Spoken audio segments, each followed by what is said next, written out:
जीवन भर उसे आज्ञा मानने, मुस्कुराने, माफ करने और कभी पलटकर वार न करने को कहा गया, लेकिन आज्ञाकारिता ने उसे केवल तोड़ दिया। जब दर्द असहनीय हो गया तो जीहून अपने पसंदीदा खेल में भाग गया और खेल ने उसे जवाब दिया। अब जिस दुनिया से वह कभी छिपता था उसी में फंसा हुआ। वह अब कोई रक्षक नहीं है, वह राक्षसों का राजा है और इस बार दुनिया के टूटने की बारी है। क्या एक टूटी हुई आत्मा पहले उसे नष्ट करके दुनिया का पुनर्निर्माण कर सकती है? आइए पता करते हैं। नाइट डिफेंस एक नरक जैसा सपनों का खेल। जो 100 लहरों का बचाव करेगा उसे इनाम मिलेगा और जो सबसे पहले खेल पूरा करेगा उसे 1000 जार वॉन का इनाम मिलेगा। जीहून ने प्रचार पोस्टर देखा और इनाम में बहुत दिलचस्पी ली। अगर उसके पास यह पैसा होता तो वह भागने में सक्षम होता। उसके पिता लोकप्रिय रूप से चुने गए और ईमानदार विधायक किम यू हू हैं, जो वर्तमान में अपने तीसरे कार्यकाल के लिए चुनाव लड़ रहे हैं। और ऐसे सार्वजनिक व्यक्ति का बेटा होने के नाते वह खुद सुर्खियों में आ गया। वह स्कूल का सबसे अच्छा छात्र है, उसने पहले ही कई बार पहला स्थान जीता है। एमसी ने यह लेख तब देखा जब वह स्कूल में था और एक लड़की उसके पास आई और उसे गले लगाकर कहा कि वह कितना शानदार है। वह फुसफुसाकर बोली और कहा कि वह उससे कुछ बात करना चाहती है। क्या वे 1 मिनट के लिए बाहर जा सकते हैं? उसके बाद लड़कियां उसे ले गईं और उसके सहपाठी इस पर चर्चा करने लगे। उनमें से एक ने कहा कि वह उससे जलता है। वे सबसे अच्छी छात्राएं हैं, एसोसिएशन के सदस्यों की बेटियां। उसे बात करना आसान है। उसके बाद लड़कियां उसे एक गली में ले गईं जहां उनके दोस्त उनका इंतजार कर रहे थे। उसने जीहून को मासूमियत से देखा और पूछा कि वह उसे पैसे क्यों नहीं देना चाहता। उसने उसे बताया कि वह उसे पिछले हफ्ते ही 300,000 वॉन उधार दे चुका है, वह उसे और नहीं दे सकता था। उस लड़के ने उसके कंधे पर हाथ रखा और पूछा कि क्या उसे उसकी शिकायत करनी चाहिए। वह उन्हें बता सकता था कि उसने वह अवैध वेबसाइट बनाई थी। जीहून ने उत्तेजित होकर कहा कि उसने यह नहीं कहा था कि वह इसका अवैध रूप से उपयोग करेगा। और लड़के ने पूछा तो क्या? वह एक साथी था।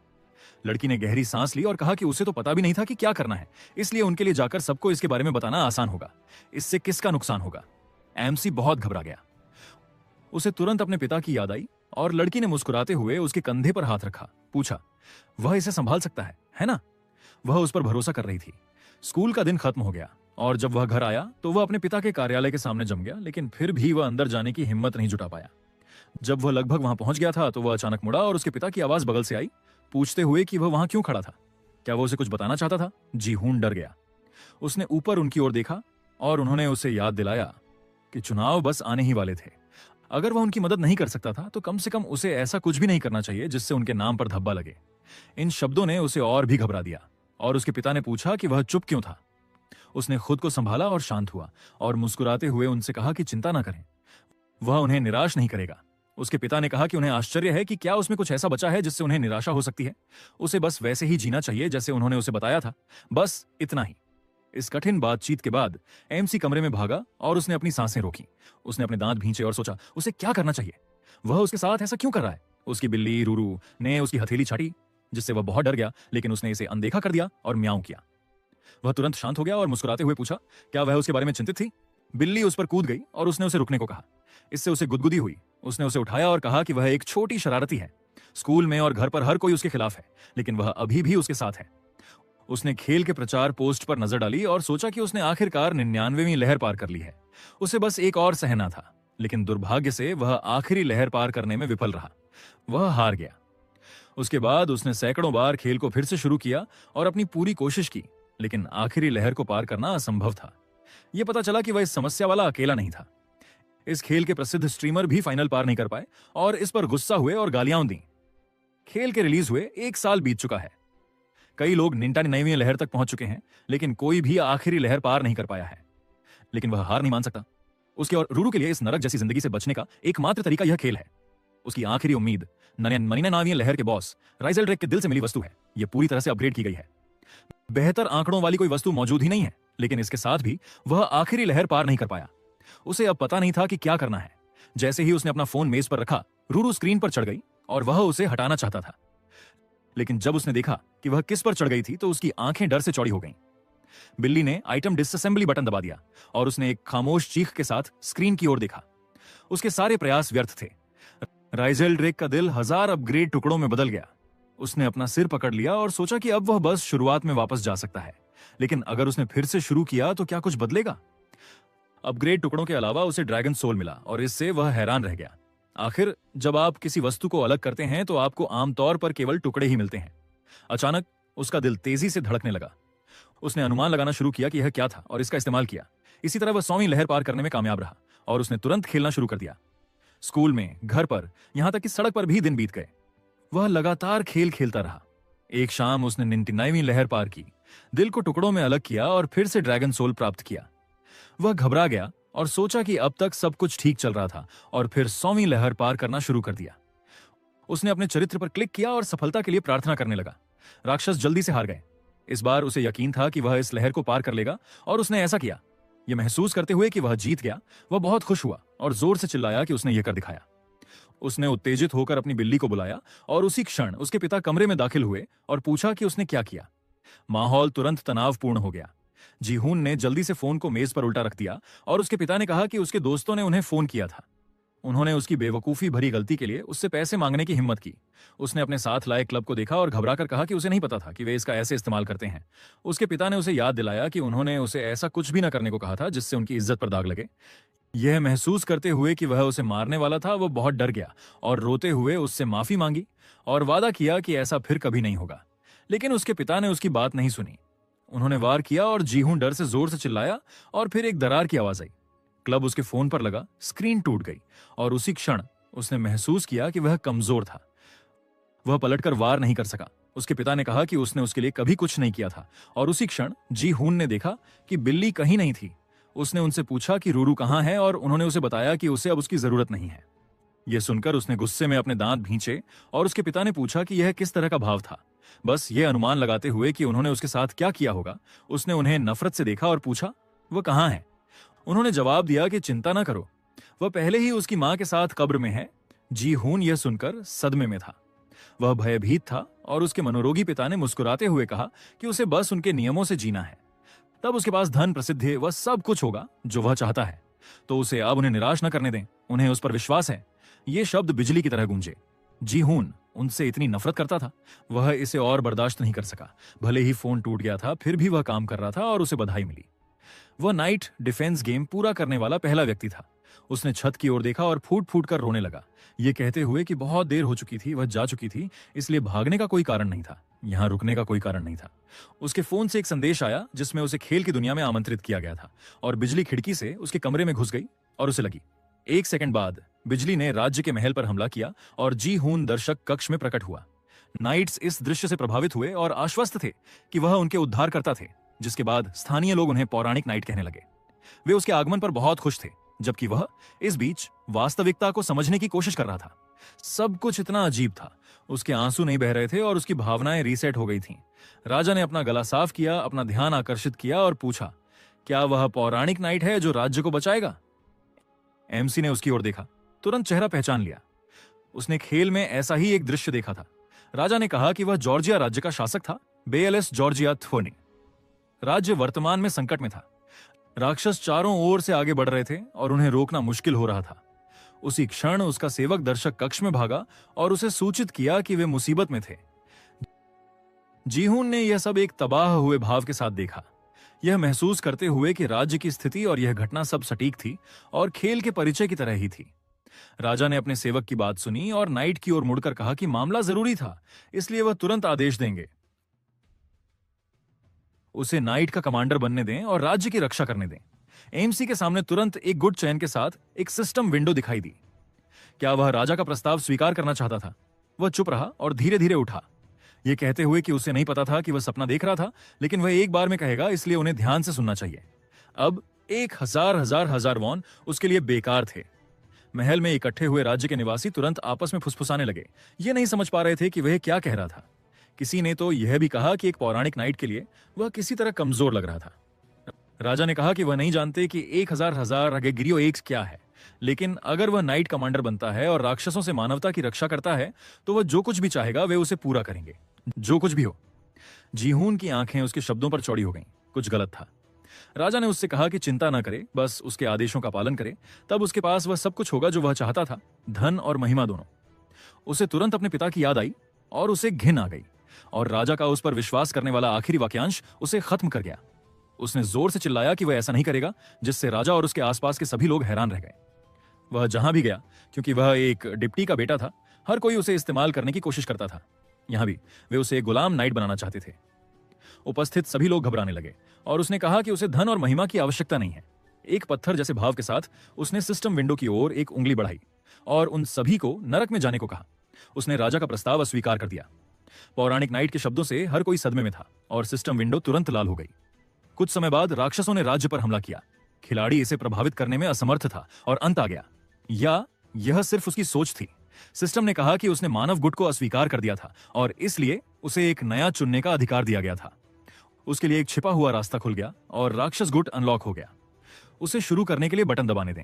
एमसी एक छिपे हुए रास्ते और केवल बचाव के बारे में एक खेल में एक राक्षस गुट के बारे में हैरान था, तो अब वह हमलावर पक्ष में था। राजा ने कहा कि किसी को अपने चुनाव के लिए जवाब देना होगा, जिसके बाद उसने अपनी प्रजा को संबोधित किया और घोषणा की कि वह अब एक पौराणिक नाइट नहीं था, बल्कि एक दुश्मन था जिसने उसे अपमानित किया और देश और उसके लोगों के जीवन को खतरे में डाल दिया।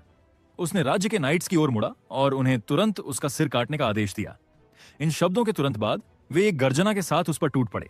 जीहून ने अपने चेहरे पर उदास भाव के साथ अपना सिर नीचे किया और सोचा कि उसने बहुत लंबे समय तक सहन किया था। नाइट्स ने उसे घेर लिया, लगभग उसका सिर काटते हुए, लेकिन वह हार मानने वाला नहीं था क्योंकि उसने इतने समय तक खुद को संभाले रखा था। एक तेज चमक ने तुरंत सभी को अंधा कर दिया और राजा बेहतर देखने के लिए आश्चर्य से आगे झुका। एक तेज चमक से एक राक्षस की आकृति उभरी और सिस्टम ने एमसी को सूचित किया कि उसने एक गुट चुना था। उसने मानवीय क्षमताओं को पार कर लिया था। मनुष्य उसके प्रति शत्रुतापूर्ण होंगे, जबकि राक्षस उसमें रुचि दिखा रहे थे। वह अब राक्षसों की भाषा समझता था। उनका लक्ष्य मानव गुट को नष्ट करना था। प्रकाश की एक लाल किरण आकाश में चली गई और शहर के द्वारों के पास आते हुए राक्षसों ने गर्जना की।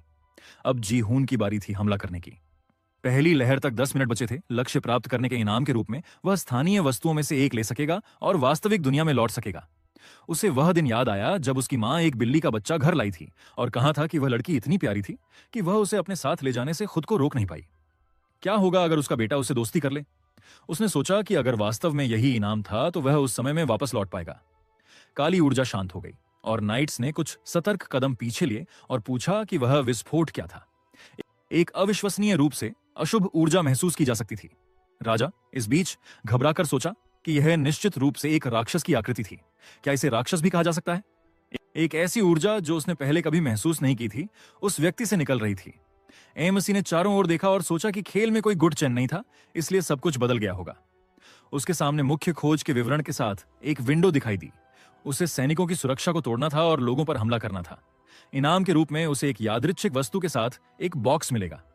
उसने तुरंत देखा कि खोज के विवरण बदल गए थे, लेकिन घटनाएं खेल की तरह ही सामने आ रही थीं। और अब एक यादृच्छिक एस रैंक नाइट के लिए एक समन टिकट दिखाई देना चाहिए था, लेकिन उसकी उम्मीदें पूरी नहीं हुई। चूंकि वह वर्तमान में राक्षसों के रूप में खेल रहा था, उसे एक यादृच्छिक एस रैंक राक्षस का अंडा दिया गया था। उसने अंडे का इस्तेमाल किया और वह फट गया। हर जगह गोले बिखर गए और फिर धुएं के बादल में किसी के पंख दिखाई दिए। बुलाए गए जानवर को देखकर नाइट्स घबरा गए और एमसी ने सोचा कि वह इस राक्षस का नाम जानता था और वे उसे यह शुरुआत से ही दे रहे थे। सबसे शक्तिशाली ड्रैगन जो 99वीं लहर पर एक बॉस के रूप में दिखाई देता है, ठंडा खून वाला ड्रैगन राइजलड्रेक। लेकिन अगर इस ड्रैगन को राज्य के केंद्र में बुलाया जाता तो मानव गुट पल भर में नष्ट हो जाता। लेकिन उसकी उम्मीदों के विपरीत राइजलड्रेक छोटा दिखाई दिया, जो तार्किक लग रहा था क्योंकि वह अभी अभी अंडे से निकला था। उसका चेहरा आश्चर्य से मुड़ गया और उसने सोचा कि क्या यह स्तर 1 का था। उसने छोटे जीव की ओर अपना हाथ बढ़ाया और उसने उसकी उंगली छाटी, जिससे उसे तुरंत अपनी रूरू की याद आ गई।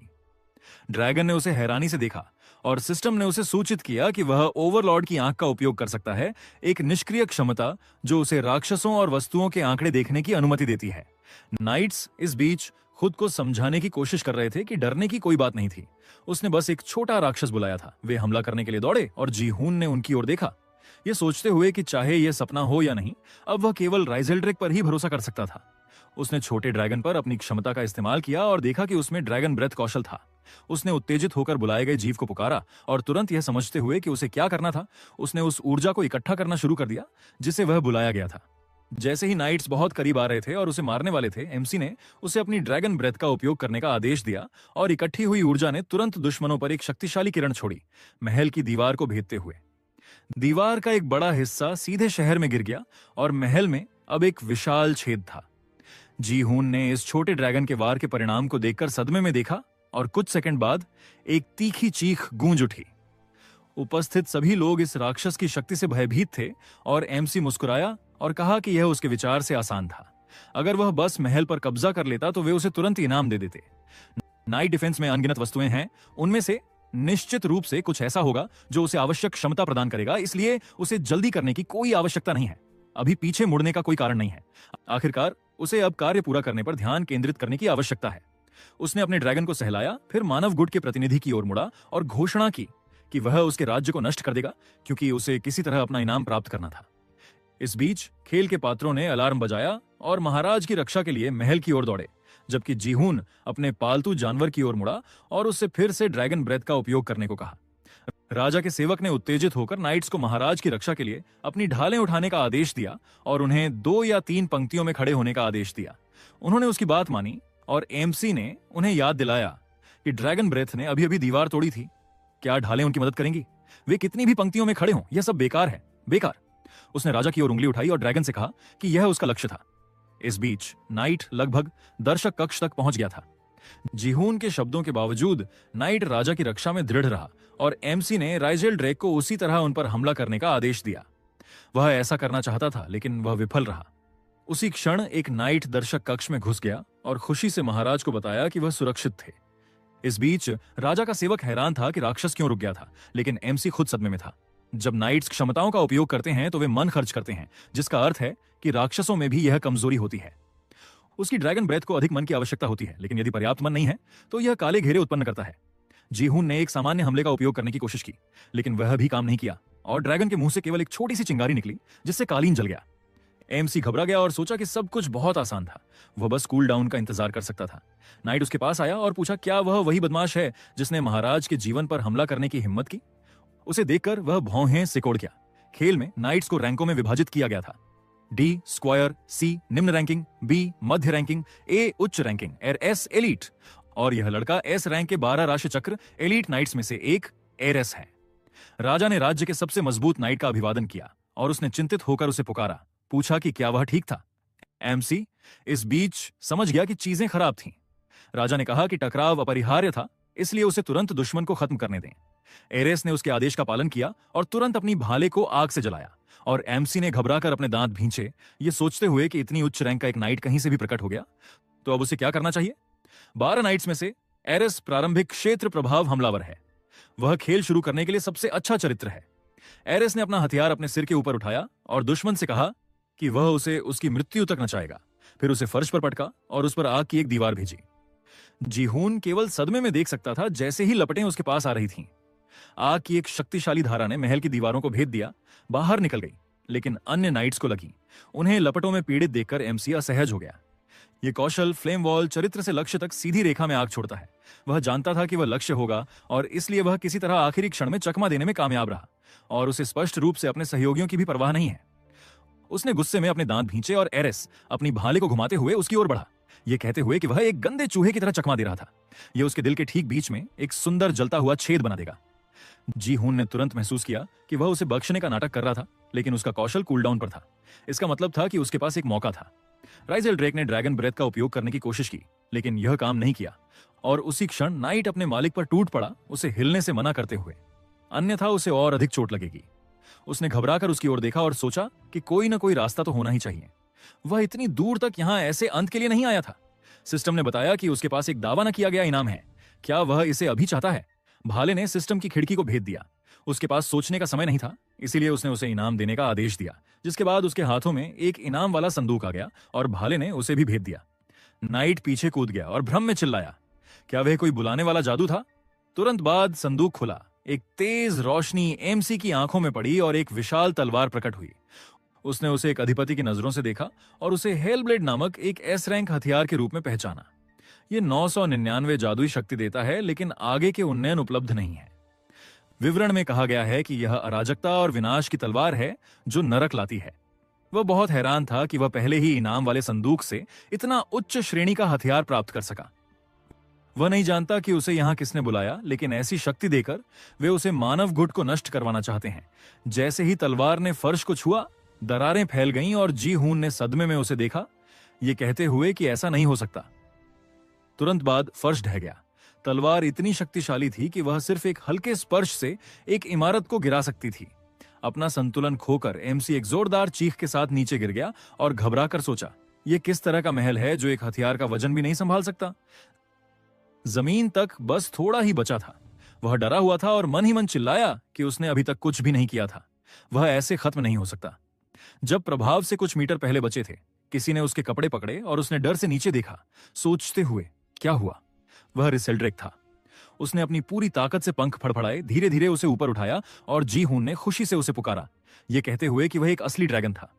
उसके बाद रिसेल्ड्रेक उसे शहर के ऊपर ले गया और स्थानीय लोगों ने उसे आश्चर्य से देखा। उसने सोचा कि वह वहीं मरते मरते बचा। क्या पागलपन भरी शुरुआत थी। वह सीधे दुश्मन के इलाके में प्रकट हुआ, लेकिन इसके कारण उसे अपनी ताकत और राज्य की ताकत में अंतर स्पष्ट रूप से समझ में आया। सब कुछ अभी शुरू हो रहा है। इसीलिए उनके पास केवल एरेस है, लेकिन एस रैंक वाले शूरवीरों की संख्या केवल बढ़ेगी, इसलिए उसे शक्ति जमा करने की आवश्यकता है। अब सबसे महत्वपूर्ण बात, राज्य से भागना है। इस बीच एरेस ने खुद को उस मूर्ख को भागने देने के लिए डांटा जिसने उसके महाराज का अपमान किया था। उसने भाला अपनी गर्दन पर ताना और चिल्लाया, क्या वह इसके बाद भी खुद को कुलीन कह सकता है? वह कितना बेकार दयनीय मूर्ख है। वह कचरा है, अपने महाराज का धन्यवाद करने में भी असमर्थ। उसे बेहतर लड़ना चाहिए था। इस पूरे समय राजा का सेवक उसे बुलाने की कोशिश कर रहा था, लेकिन उसने नहीं सुना और सजा के लिए तैयार हो रहा था।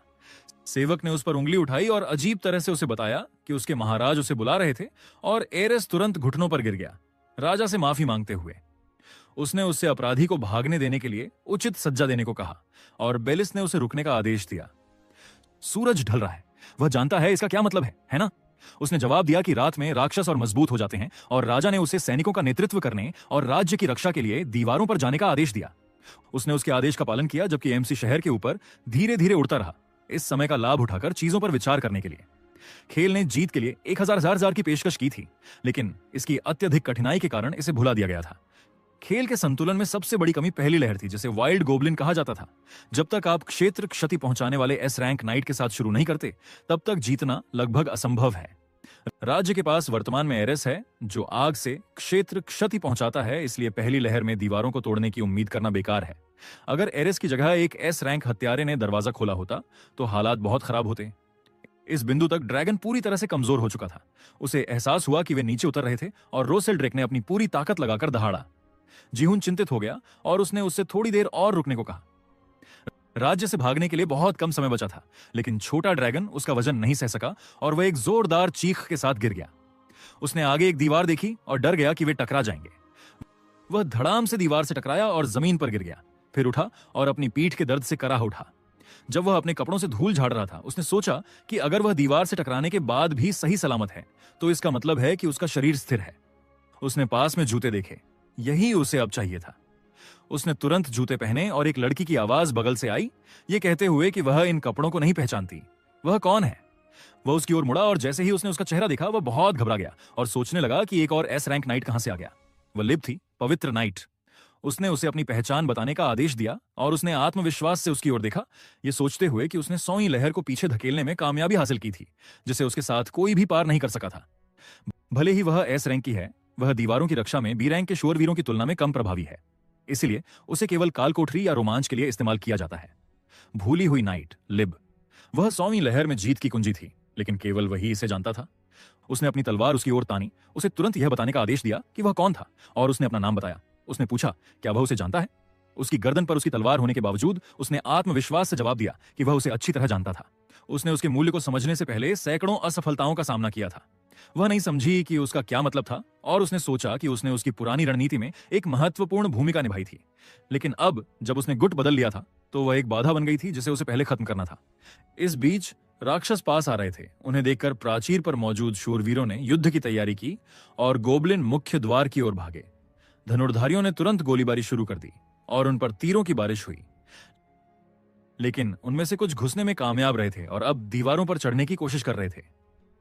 शूरवीरों ने उन पर गोली चलाई और उन्हें रोकने की कोशिश में पत्थर फेंके, लेकिन दुश्मन बहुत ज्यादा थे और नाइट ने चिल्लाकर कहा कि वे ऐसे ज्यादा देर तक टिक नहीं सकते। उनका कमांडर कहां था? एक सैनिक ने उन्हें बताया कि लॉर्ड एरेस पहले ही यहां थे, और उसने खुशी से पूछा, क्या यह सच है? वे तुरंत प्रेरित हो गए और रक्षा करना जारी रखा। इस बीच लिब जीहून से पूछताछ करती रही। उसने कहा कि अब युद्ध चल रहा था और अगर उसने जवाब नहीं दिया तो उसकी बात आखिरी होगी। वह चुप रहा और सोचा कि वह अब उसे मारना चाहता था ताकि खतरनाक चर को खत्म कर सके, लेकिन यह असंभव था। करीबी मुकाबले में कोई भी एस रैंक नाइट उसे हरा नहीं सकता था, इसलिए उसके लिए पीछे हटने का समय था। वह मुस्कुराया और उसे बताया कि वास्तव में वह पहले घेरे का सिर्फ एक साधारण नागरिक था। वह युद्ध में मदद करना चाहता था, लेकिन वह भटक गया था। ठीक उसी क्षण एक सरसराहट की आवाज आई। रिजल पास के मलबे के नीचे से कूदकर खुशी से चिल्लाया और उसका मालिक बहुत घबरा गया, क्योंकि उसने अभी अभी उसकी पूरी योजना बर्बाद कर दी थी। राक्षस को देखकर लिड सतर्क हो गई और चिल्लाई, वह यहां क्या कर रहा है? क्या वह विस्फोट वास्तव में उसी ने किया था? जबकि ड्रैगन खुशी से पास उड़ रहा था, एमसी ने घबराकर अपने होंठ सिकोड़े और सोचा, अब क्यों उस पर शक किया जा रहा है? ऐसे में पीछे हटने का कोई रास्ता नहीं है। अगर वह फिर से रिजल के साथ उड़ान भरता है तो लिब हमला करेगी। चूंकि वह एक हाथापाई नाइट है, उसके जीतने का कोई मौका नहीं है, उसके पास कुछ भी करने का समय भी नहीं होगा। लेकिन उसकी उम्मीदों के विपरीत लिब ने उस पर हमला नहीं किया और कहा कि वह पूरी स्थिति समझ गई थी। वह उसकी ओर मुड़ा। यह देखकर हैरान था कि वह इतनी जल्दी उसके पीछे कैसे आ गई, और उसने कहा कि वह गलत थी। वह सिर्फ एक निर्दोष नागरिक है जिसे उस राक्षस ने पीछा किया था, जिसने महल पर हमला किया था। उसे शांत रहने दो, वह निश्चित रूप से उसकी रक्षा करेगी। वह ड्रैगन के पास गई और उसने एक उलझे हुए भाव से उसकी ओर देखा। वह सोच में डूबी हुई थी, लेकिन यह छोटा प्राणी इतना प्यारा था कि वह कुछ नहीं कर सकी। फिर एक धमाका हुआ जिसने उसे विचलित कर दिया, और जी हून को एहसास हुआ कि यह उनका मौका था। उसने ड्रैगन के साथ नजरें मिलाईं, अपनी उंगलियों से बगल की ओर इशारा किया, जिसके बाद वे एक साथ आसमान में उठ गए। किले के बुर्ज पर मौजूद एक सैनिक ने अपने साथी को डांटा, उसे सावधान रहने का आदेश दिया।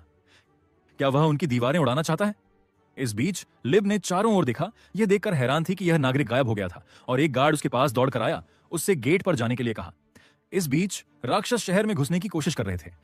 उन्होंने दरवाजों पर जोर से वार किया, लेकिन वे अभी तक टिके हुए थे।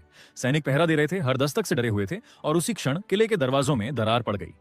लिब आई, उनके बीच से गुजरी और उन्हें अपने धनुष गिराने और करीबी मुकाबले के लिए तैयार होने का आदेश दिया।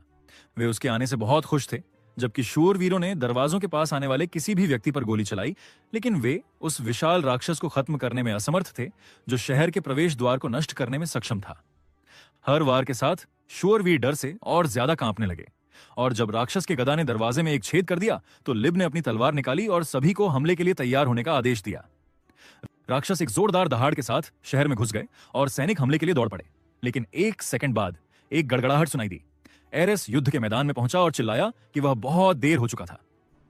उसकी आवाज सुनकर लिव तुरंत उसकी ओर मुड़ी और उसने भौहें चढ़ाकर पूछा, क्या दरवाजा टूट गया है? उन सभी को बेकार मूर्ख कहते हुए उसने अपनी कौशल का उपयोग करके राक्षसों को जलाया और मुस्कुराते हुए उनसे नाचने को कहा। उन्हें उसके साथ मजा करने दो। इस बीच एमएससी ने पास की एक चट्टान से लड़ाई देखी और सोचा कि युद्ध का रुख सब कुछ बदल चुका था। वह 100 लहरें पूरी करने वाला एकमात्र खिलाड़ी है, लेकिन इस बार यह इसके विपरीत है। उसका लक्ष्य मानव गुट को नष्ट करना है, तो उसे उनकी 100 लहरें नष्ट करनी होंगी। अतीत में यह उसे असंभव लगा होगा। उसने ड्रैगन के सिर पर हाथ फेरा और फिर बारिश होने लगी, और जीहून ने दृढ़ संकल्प के साथ राज्य की ओर देखा। लिब से कहा कि बस थोड़ा इंतजार करो, वह वापस आएगा और यह उसकी आखिरी लड़ाई होगी। इस बीच लोग राक्षसों पर जीत का जश्न मना रहे थे और कोई जंगल से जीहून को देख रहा था। जाने का समय हो गया था। वह जंगल की ओर मुड़ा और सोचा कि उसने दूर वहां से शुरुआत की थी, लेकिन अब वह यहां था। तो यह राक्षस गुट का ठिकाना है। यह रास्ता रात की रक्षा में नहीं था। उसने सभी 100 लहरों को पीछे धकेलने के लिए सैकड़ों बार खेल को फिर से शुरू किया, और इसके कारण वह राज्य की युद्ध रणनीति को 100% जानता है। लेकिन यह कोई राज्य नहीं है। यहां शुरुआत से शुरू हो रहा है। उसे एहसास हुआ कि वह कुछ महत्वपूर्ण भूल गया था और रिसेल्ड्रेक की ओर देखा। उसने देखा कि वह किसी चीज में दिलचस्पी ले रहा था और उसकी नजर का पीछा किया। पास में शब्द अड्डा में भोजन ले जाती हुई और भी चींटियां थीं, और अपने ऊपर एक विशाल प्राणी को देखकर वे डरकर भाग गईं। एमसी ने इस छोटे ड्रैगन को देखा और सोचा कि जितना ज्यादा वह उसे देखता था, उतना ही वह उसे एक बिल्ली की याद दिलाता था। लेकिन अब उसे क्या करना चाहिए? जैसे ही उसने यह पूछा, मुख्य खोज के साथ एक सिस्टम विंडो प्रकट हुई। उसे राक्षसों को एकजुट करना और एक गुट बनाना था, और इनाम के तौर पर उसे एक यादृच्छिक क्षमता मिलेगी। उसने भ्रम में अपनी ठोड़ी रगड़ी और सोचा कि क्या उसे उन्हें व्यक्तिगत रूप से भर्ती करने की आवश्यकता थी। शुरुआती राक्षस आमतौर पर इस समय के आसपास छोटे गोब्लिन पैदा करते हैं। उसने चारों ओर देखा और सोचा कि यहाँ गोब्लिन या खरगोश क्यों नहीं थे, और अगर उसे कोई मिल जाता तो वह उनसे कैसे बात करता। उन्हें भर्ती करने के लिए उसे उन्हें समझना होगा। उसी क्षण जंगल की ओर से एक सरसराहट की आवाज सुनाई दी। कुछ तेजी से उस पर कूद पड़ा और उसे मरने का आदेश दिया। प्राणी के तेज पंजों को अपनी गर्दन के पास तेजी से आते देखकर वह चौंक गया, लेकिन फिर किसी कारण से वह रुक गया। यह महसूस करते हुए कि कुछ नहीं हुआ था, उसने अपनी आंखें थोड़ी खोली और राक्षस को देखा, और अपनी हैरानी की कल्पना की जब उसने अपने सामने रिया नामक एक जानवर मानव को देखा। उसे अभी तक उसे पूरी तरह से जांचने का समय नहीं मिला था और उसने पूछा, क्या वह एक खरगोश महिला है? उसके शब्दों पर वह नाराज हो गई और गुस्से में चिल्लाई। उसकी कौन सी बात उसे एक प्यारे खरगोश की याद दिलाती है? उसने अपने कानों की ओर इशारा किया और कहा कि अगर कुछ भी है तो वह ज्यादा लोमड़ी जैसी दिखती है। जी हून ने बताया कि उसने यह नहीं कहा कि वह प्यारी थी, और उसने चिल्लाकर कहा कि उसने यह स्पष्ट रूप से सुना था। उसने गुस्से में कुछ और बार अपने कानों की ओर इशारा किया और उसने विचारपूर्वक टिप्पणी की, तो वह एक सफेद लोमड़ी है। उसने उसे देखा, जिसके बाद एक विचार उसके दिमाग में आया और उसने उत्तेजित होकर पूछा, क्या वह एक आर्कटिक लोमड़ी है? उसने उसके सवाल को नजरअंदाज कर दिया, कुछ सूंघते हुए। उसने उसे चारों ओर से सूंघना शुरू किया और कहा कि यह अजीब था। वह इंसान जैसा दिखता है, लेकिन किसी कारण से उसमें राक्षस जैसी गंध आती है। उसने भ्रम में एक भौं उठाई और सिस्टम ने उसे सूचित किया कि 2 निष्क्रिय क्षमताएं स्थायी रूप से सक्रिय हो गई थीं। वह राक्षसों से बात कर सकता था और सकारात्मक ध्यान आकर्षित कर सकता था। उसने उलझन में कहा कि अब वह समझ गया था कि वह उन्हें क्यों समझता था, और लोमड़ी ने चिढ़कर टिप्पणी की कि वह फिर से खुद से बात कर रहा था। उसने उस पर उंगली उठाई, फिर अपने पंजे बाहर निकाले और चिल्लाई, वह आखिर कौन है? इस तेज हथियारे हथियार से डरकर वह कुछ बुदबुदाने लगा, फिर अपनी नजर सिस्टम विंडो की ओर मोड़ी और सोचा कि यह अजीब था। निष्क्रिय क्षमता नाइस मॉन्स्टर को केवल सकारात्मक ध्यान आकर्षित करना चाहिए। उसी क्षण उसकी आंखों के सामने कुछ चमका। यह एक तीर था जिसमें एक रस्सी बंधी हुई थी। इसने लोमड़ी को भेद दिया और उसे शिकार करने वाले डाकू जंगल से बाहर निकले। एमएससी ने उन पर नजर डाली और महसूस किया कि राज्य के बाहर भी लोग थे। क्या यह कोई डाकू गुट था या कुछ और?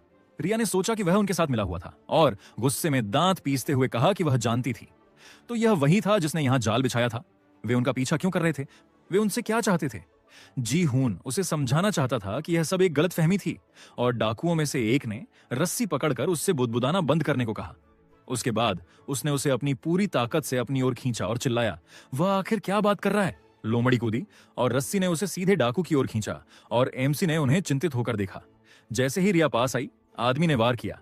पहले से ही सोच रहा था कि उसने उसे पकड़ लिया था, लेकिन उसकी हैरानी की कल्पना करो जब उसने देखा कि उसकी मुट्ठी ने उसे लगभग कोई नुकसान नहीं पहुंचाया। तुरंत बाद एक जवाबी हमला हुआ।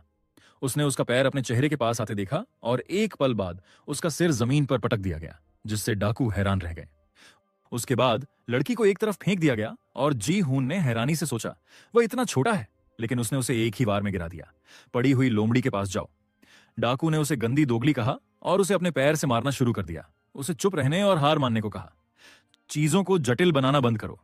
एमसी ने सोचा कि यहां कुछ गलत था। लोग उसका पीछा कर रहे हैं, वह सिर्फ एक राक्षस है। उसने अपनी मुट्ठी भींची और सोचा, क्यों? डाकू नेता उसके पास आया और पूछा कि क्या वह ठीक था। यह बहुत बुरा खत्म हो सकता था। यहां बहुत सारे जानवर मानव हैं, इसलिए उसे और सावधान रहना चाहिए। उसने पूछा कि वह यहां अकेला क्या कर रहा था, और जब वह उसे जवाब देने वाला था तो लोमड़ी ने कुछ कहना शुरू किया, लेकिन डाकू उसे नहीं समझे। उनमें से एक ने एक डंडा निकाला और पूछा, क्या वह अभी तक होश में नहीं आई है? वह आखिर क्या कह रही है? उसने अपना हाथ घुमाया और उसे मारने ही वाला था, और उसी क्षण जी हून की आंखें चमक उठीं। खुशकिस्मती से उनके नेता ने अपने साथी को रुकने को कहा। अगर वह जारी रखता तो वह मर जाती। आदमी तुरंत जम गया और उससे माफी मांगी, ये कहते हुए कि उसने फिर से अपना आपा खो दिया था। एमसी ने राहत की सांस ली और उस आदमी ने कहा कि उसके आदमी थोड़े गर्म मिजाज हो सकते हैं, जिसके बाद उसने मुस्कुराते हुए पूछा, उसने इस राक्षस से पहले बात की थी, है ना? इन शब्दों के बाद जीहून को अपने पेट में जलन महसूस हुई। उसने नीचे देखा और अपने शरीर से खंजर निकला हुआ देखा। उस आदमी ने कहा कि उसके जैसा कोई उनका काम बहुत आसान बना देगा, अगर वे सिर्फ जानते। एमसी ने खंजर निकाला और घाव पर हाथ दबाते हुए पूछा कि वह किस बारे में बात कर रहा था। लोमड़ी ने उसे चिंतित होकर देखा। उसे एहसास हुआ कि वह उनके साथ नहीं था, और इस बीच उसे लगा जैसे उसका शरीर जल रहा था, और उसने सोचा कि यह क्या था। उस आदमी ने मुस्कुराया और उससे चिंता न करने को कहा। उसने किसी भी महत्वपूर्ण अंग पर वार नहीं किया था। उसे इतनी उल्टी आ रही थी कि उसने खून थूकना शुरू कर दिया, और डाकू ने उसे एक औषधि की शीशी दिखाई और कहा कि वह 12 मिनट में मर जाएगा, और यह एंटीडोट था। अगर वह जीवित रहना चाहता था तो उसे वह सब कुछ अनुवाद करना चाहिए जो उसने कहा था। उसके साथी ने लोमड़ी को बालों से पकड़ा और उसे ऊपर उठाया, और उस आदमी ने उसे लोमड़ी का ठिकाना कहां था यह पता लगाने का आदेश दिया। उसने घबराकर उनकी ओर देखा, जबकि रिसेल ड्रैग कहीं पास में था। उसके चेहरे से डाकू को एहसास हुआ कि उसे कोई अंदाजा नहीं था कि वे किस ठिकाने की बात कर रहे थे, और उसने उसे समझाया कि एक गांव था जहां जानवर मानव रहते थे। अगर उसने उन्हें वह जगह ढूंढने में मदद की तो वह जीवित रहेगा। जीहून ने पूछा कि एक गांव क्यों, और लोमड़ी ने कहा कि अगर वह उन्हें वहां ले गया तो हर कोई खतरे में होगा। उसने अपनी जीभ बाहर निकाली और एमसी एक सेकंड के लिए चौंक गया, जिसके बाद डाकुओं में से एक ने अपना हाथ उसके मुंह में डाल दिया और उसके दांत उसकी त्वचा में धंस गए। पता चला कि वह गांव की रक्षा के लिए खुद को हमेशा के लिए चुप कराने की कोशिश कर रही थी। लोमड़ी ने असंतोष में जोर से गुर्राया, और उस आदमी ने कहा कि इसमें कोई आश्चर्य नहीं कि उन्हें जंगली कहा जाता था। वे जिसे भी पकड़ते हैं वह एक दिन के भीतर मर जाता है। वे लोमड़ी का मांद कैसे ढूंढेंगे? उसने लड़की के पेट में अपनी पूरी ताकत से मारा, जिससे उसका जबड़ा ढीला पड़ गया और डाकू का हाथ आजाद हो गया। उसके बाद उसने टिप्पणी की कि वे अपने जीवन को बिल्कुल भी महत्व नहीं देते थे। उसने दूसरों को हस्तक्षेप न करने का आदेश दिया, अगर उनमें से और भी हों। और जीहून ने सोचा कि लोमड़ियां चालाक जानवर थीं। भले ही वे भाषा नहीं समझते थे, वे खतरे को भांप सकते थे। दूसरे आदमी उनसे दूर हट गए और नेता एमसी की ओर मुड़ा और उससे उसके शब्दों का अनुवाद करने को कहा। उन्हें लोमड़ी के मांद में ले जाने को कहा, जहां वे शांति से अपनी जरूरत का सामान ले सकते थे और जा सकते थे। जी हून ने पूछा कि वे वास्तव में क्या ले रहे थे और उसने उसे बताया कि उनके मालिक ने कुछ खो दिया था। अगर उन्हें वह मिल जाता तो वह और लोमड़ी बच जाते। उसकी नजर ने उसे उस लड़की की याद दिलाई। वह लगातार कसम खाती थी कि यह आखिरी बार होगा, कि वह अगले हफ्ते सब कुछ वापस कर देगी। लेकिन उसकी नजर उसकी तरह ही धोखेबाज थी। लेकिन इससे कोई फर्क नहीं पड़ा। उसे याद आया कि कैसे उस लड़की ने उसे धमकाने वालों से बचाया था, क्योंकि उसने उसे पैसे दिए थे और उसने सोचा कि जब तक उन्हें वह मिल जाता जो वे चाहते थे, जब तक वह उपयोगी था, वे उसे नहीं मारेंगे। वह अभी मर नहीं सकता। वह रिया के पास गया और उससे इन लोगों को गांव ले जाने को कहा, फिर किसी को चोट नहीं लगेगी। वह चुप रही और पास खड़े डाकुओं ने हैरानी से अपने नेता को पुकारा और पूछा कि क्या वह वास्तव में राक्षसों की भाषा बोलता था। रिया ने कहा कि वह दूसरे लोगों से अलग था। शायद वे उनके प्रति बहुत सतर्क थे, लेकिन उस गांव में 100 से ज्यादा जानवर मानव रहते थे। क्या वह उस पर भरोसा कर सकती थी? वह चुप रहा, नजरें हटाईं और कहा कि वह मानवता के पक्ष में नहीं था। वह उस पर विश्वास कर सकती थी। ये लोग बुरे थे। वो कुछ और कहना चाहता था, लेकिन जब उसने अपनी नजर डाकू नेता की ओर मोड़ी तो वह जम गया और सोचा कि यह रीजल था। छोटे ड्रैगन ने अपना मुंह और चौड़ा खोला, ऊर्जा इकट्ठा करते हुए, और डाकू नेता ने पूछा कि उसने अनुवाद करना क्यों बंद कर दिया था। उसके सवाल ने उसे घबरा दिया और ड्रैगन से अपनी नजरें हटाए बिना वह कुछ बुदबुदाने लगा, जिससे उन्हें तुरंत एहसास हुआ कि कुछ गलत था। डाकुओं में से एक ने अपने नेता के सिर के पीछे एक राक्षस देखा और यह महसूस करते हुए कि वह हमला करने वाला था, उसे पुकारा और उसे खतरे से आगाह किया। एमसी ने सोचा कि चकमा देने में बहुत देर हो चुकी थी। वह अपने ड्रैगन की सांस का उपयोग करने वाला था। उस आदमी के पास भागने का समय नहीं था और उसने डर से दया की भीख मांगी, लेकिन ड्रैगन ने उस पर आग की एक बूंद थूकी और हर कोई सदमे में जम गया। जिहून सबसे ज्यादा हैरान था। डाकू अवाक रह गए और राइजल खुशी से चिल्लाया। उसे इसकी उम्मीद नहीं थी। एमएससी ने निराशा में अपने दांत पीसे, यह महसूस करते हुए कि रीलोड अभी भी चालू था, और एक डाकू ने पिघली हुई घास की ओर इशारा करते हुए घबराकर कहा कि उसने अभी तक पूरी ताकत से हमला नहीं किया था। अगर उसके सिर पर लग जाती तो उसका काम तमाम हो जाता। उनके सरदार ने जमीन से एक लाठी उठाई, उसे पूरी ताकत से छोटे ड्रैगन पर घुमाया और चिल्लाया कि उसकी तो अभी शादी भी नहीं हुई थी। एक जोरदार धमाका हुआ और ड्रैगन को एक तरफ फेंक दिया गया और वह बेहोश हो गया। डाकू ने फिर चिल्लाया, उसकी इतनी हिम्मत कि मेरे कीमती सिर में छेद करने की कोशिश करे। उसके एक अधीनस्थ ने कहा कि उसने ऐसा राक्षस कभी नहीं देखा था।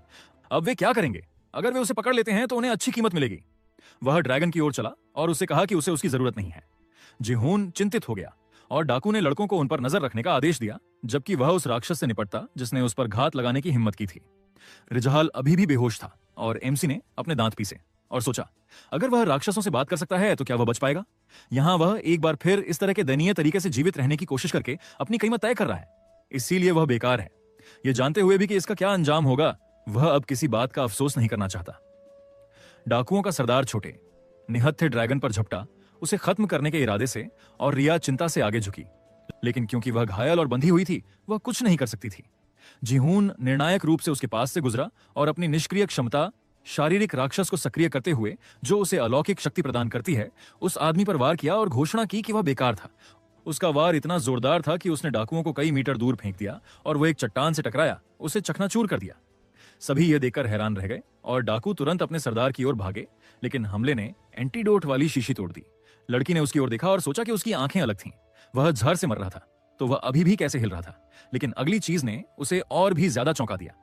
उसने छोटे ड्रैगन को अपनी बाहों में उठाया और टिप्पणी की कि वह उसे बचाने आया था। उसने उसे सहलाया और रिजहाल ने जवाब में गुर्राया, और फिर वह मुस्कुराया और कहा कि यह उसे किसी की याद दिलाता है, कोई ऐसा जो वहां था और जिसने उसे ताकत दी, उसे मुस्कुराने पर मजबूर किया। यह उसका इकलौता दोस्त था। ड्रैगन ने उसकी ओर देखा और एक कड़वी मुस्कान के साथ उसने कसम खाई कि वह उसे किसी भी कीमत पर बचाएगा। कार्गो चिल्लाया, क्या वह जानता भी है कि उनका सरदार कौन है? अगर बॉस को इसके बारे में पता चला तो वे खत्म हो जाएंगे। जिहून ने उन्हें नाखुशी से देखा, जिससे आदमी तनाव में आ गए। वे जंगल की ओर भागे और उन्हें सावधान रहने का आदेश दिया। रिसेल्ड्रेक खुशी से गुर्राया और एमसी जमीन पर गिर गया। रिया ने इसे हैरानी से देखा और रिसेल्ड्रेक डर के मारे उसके चारों ओर दौड़ने लगा। जिहून ने सोचा, क्या वह सचमुच ऐसे ही मरने वाला है? अगर वह यहां मर जाता है तो क्या होगा? थोड़ी देर बाद उसे अस्पताल के बिस्तर के पास बैठे हुए याद आया और उसने कहा, माँ, यह बेवकूफ, वह कभी नहीं आया।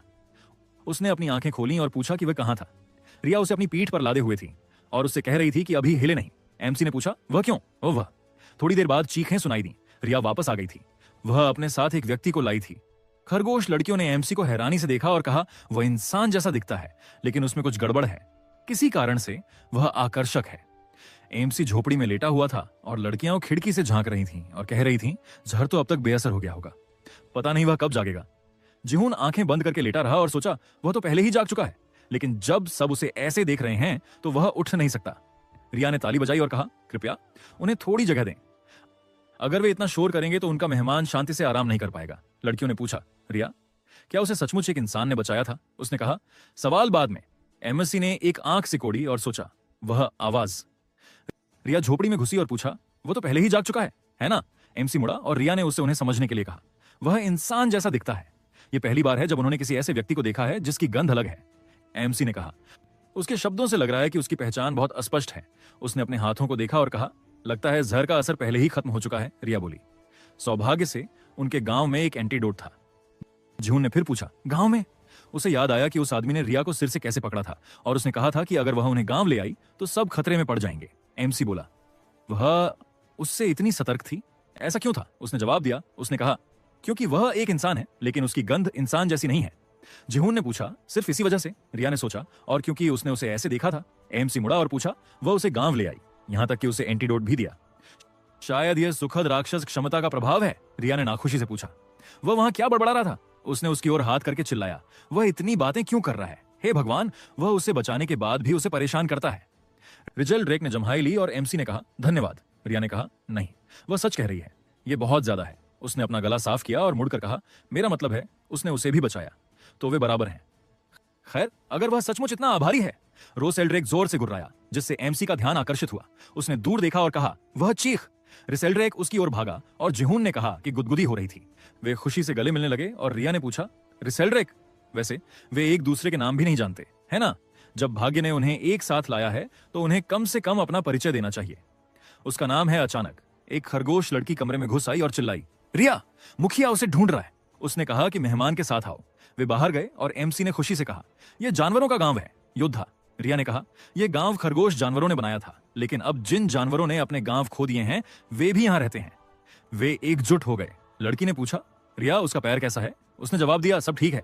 पूछने के लिए धन्यवाद। बैल ने कहा, रिया, उसने सुना। वह फिर से जंगल में गई जहां लोग चलते हैं। एमसी ने उसे डर से देखा और कहा, वाह। रिया ने जवाब दिया, हाँ, वह अब से ज्यादा सावधान रहेगी। बैल ने एमसी और रिया को देखा जो मुखिया की ओर चल रहे थे। जिहून ने कहा, गांव में हर कोई उसकी इतनी परवाह करता है रिया की। उसने जवाब दिया, हाँ।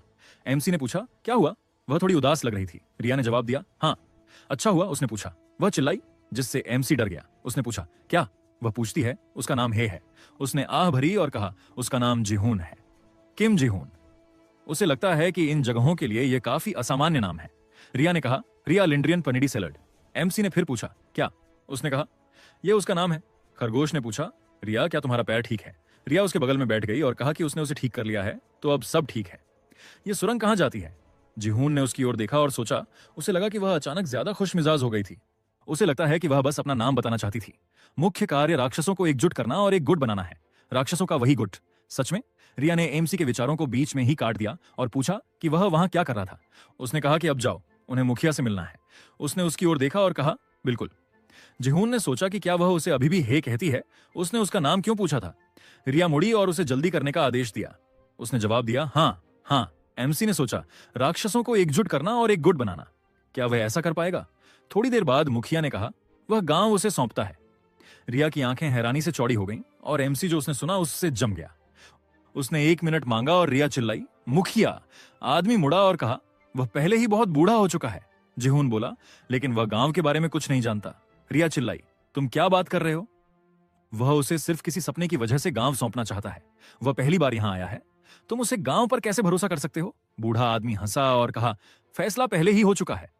रिया उसके पीछे भागी और चिल्लाई, मुखिया, उसे थोड़ा और सोचने दो। मुखिया, वह सहमत नहीं है। एमसी पीछे रह गया। थोड़ी देर बाद मुखिया ने कहा, उसे अक्सर अजीब सपने आते हैं और वे हमेशा सच होते हैं। केवल वही उनके गांव को बचा सकता है। सिस्टम विंडो ने दूसरा मुख्य खोज बताया, एक राक्षस गुट बनाए। आपको राक्षसों को एकजुट करना होगा और एक गुट बनाना होगा। इनाम, यादृच्छिक क्षमता। क्या यह मुख्य खोज से संबंधित है? ज्यादा महत्वपूर्ण बात यह है कि गांव बचाओ का मतलब है कि यहां कुछ होने वाला है ना? उसे उस आदमी के शब्द याद आए। उनके बॉस ने कुछ खो दिया, वे उसे ढूंढ लेंगे और वह और जंगली लड़की बच जाएंगे। एमएससी की आंखें हैरानी से चौड़ी हो गईं और उसने कहा, रिया। वह मुड़ी और पूछा, क्या? उसने पूछा, क्या कोई उसके पीछे आया था जब वह यहां आई थी? रिया ने जवाब दिया, योद्धा गांव एक पत्थरीले पहाड़ के पीछे छिपा है। इसे पहले कभी किसी ने नहीं ढूंढा। इसका कारण यह है कि खड़ी पत्थरीली शहर के पीछे एक विशाल समुद्र है। किसी ने भी पहाड़ पार करने की हिम्मत नहीं की और कोई कारण भी नहीं था। पहाड़ पार किए बिना योद्धा तक पहुंचने का केवल एक ही रास्ता है। ये खरगोशों द्वारा खोदी गई सुरंगें हैं। अगर किसी को वे मिल भी जाएं, तो भी यह संभावना नहीं है कि कोई भूल भुलैया की जटिल संरचना से निपट पाएगा। इसलिए किसी बाहरी व्यक्ति के लिए योद्धा तक पहुंचना लगभग असंभव है। सुरंग से बाहर निकलते समय उसने कुछ भी अजीब नहीं देखा। एमसी ने कहा, इससे चीजें बदल जाती हैं, लेकिन उसे एक बेचैनी महसूस हो रही है। यह क्या है? उसी पल कार्गो सुरंग में खड़ा था और खुशी से हंसते हुए कहा, उसने उसे ढूंढ लिया। एक जोरदार चीख सुनाई दी, एक आदमी, एक आदमी! एक आदमी योद्धा में घुस गया। बैल कुछ समझ से बाहर चिल्लाने लगा और कार्गो जमीन पर लेटा हुआ पूछ रहा था, वे क्या कह रहे हैं? एमसी ने नाखुशी से पूछा। क्या वह उनका पीछा कर रहा था? वह खून के निशान का पीछा कर रहा था। रिया ने पूछा, क्या वह इतने समय से उसका पीछा कर रहा था? वह काफी सावधान थी। उसने माफी मांगी। यह सब उसकी गलती है। बैल ने कहा, खुद को दोष देने की जरूरत नहीं है। घायलों को यहां लाना मुश्किल था। उन्होंने घुसपैठिए को पकड़ लिया। अब उन्हें बस खून के निशान मिटाने हैं और सब ठीक हो जाएगा। खरगोश लड़कियों ने कहा, सब ठीक है रिया, ये उसकी गलती नहीं है। एमसी ने माथे पर बल डाले और कहा, रुको, 3 डाकू थे, बाकी 2 कहां हैं? कार्गो चिल्लाया, बेवकूफ जानवर, यह जगह जल्द ही आग की लपटों में घिर जाएगी। यहां तक कि राज्य ने भी उनके गिरोह को त्याग दिया है। उनका नेतृत्व उनके सरदार स्क्रीम स्पाइक ने किया। वह चिल्लाया, वह किसी भी पल यहां होगा और उसके साथ लगभग 200 भाई होंगे। जिहून ने फिर पूछा। स्क्रीम स्पाइक चिल्लाया। उसी पल लड़के सुरंग से गुजर रहे थे। लड़के ने चिल्लाया, सरदार! नहीं भाई, उसने उसे मारा, उसे उस पर बदला लेने दो। स्क्रीम स्पाइक चुपचाप बैठा रहा। लड़का चिल्लाता रहा। उसे गांव की ओर जाने वाली एक सुरंग मिली। वह उसे रास्ता दिखाएगा। सरदार हंसा और कहा, शाबाश बच्चे, वे अभी सुरंग की ओर बढ़ रहे हैं। उसी पल कार्गो ने कहा, वह अकेला नहीं है जो यहां पहुंचा है, यह सब बड़े भाई की योजना का हिस्सा है। थोड़ी देर पहले लड़के ने चिल्लाया, रुको! उसने कहा, रुको! आदमी ने कहा, भाई, उसे ठीक होने की जरूरत है। लड़के ने मुड़कर कार्गो को साथ रहने का आदेश दिया। आश्रय में लौटने के लिए अभी बहुत जल्दी है, यह उनका मौका है। कार्गो जमीन पर बैठा चिल्ला रहा था। अब से वह खुद को एक मरा हुआ आदमी मान सकता है। रिया ने पूछा, वह क्या बात कर रहा है? उसने एमसी की ओर देखा और चिल्लाई, जिहून! एमसी ने माथे पर बल डाले और कहा, लगता है डाकुओं को पता चल गया है कि गांव कहां है, वे जल्द ही यहां होंगे। रिया की आंखें डर से चौड़ी हो गईं और जिहून ने सोचा, स्क्रीम स्पाइक, ये जाना पहचाना लगता है। उसे याद आया, नाइट डिफेंस में शूरवीर राज्य पर हमला करने वाले राक्षसों को मारकर अनुभव प्राप्त करते हैं और मजबूत बनते हैं, लेकिन अंतहीन लहरों को रोकने के लिए यह पर्याप्त नहीं है। इसीलिए एक लेवलिंग मोड है, साहसिक कार्य। वहां विशिष्ट शूरवीरों का भी चयन किया जाता है। खिलाड़ी साहसिक चरणों को पूरा करने के लिए विभिन्न वस्तुएं प्राप्त करते हैं। साहसिक कार्य जंगली गोब्लिन कब्रिस्तान से शुरू होता है और दानव राजा के पवित्र मैदानों पर समाप्त होता है। इसमें 100 चरण होते हैं। उसे सभी चरणों के नाम याद नहीं है, लेकिन उसे अंत धुंधला सा याद है। एक पत्थर के पहाड़ के पीछे छिपा एक गांव।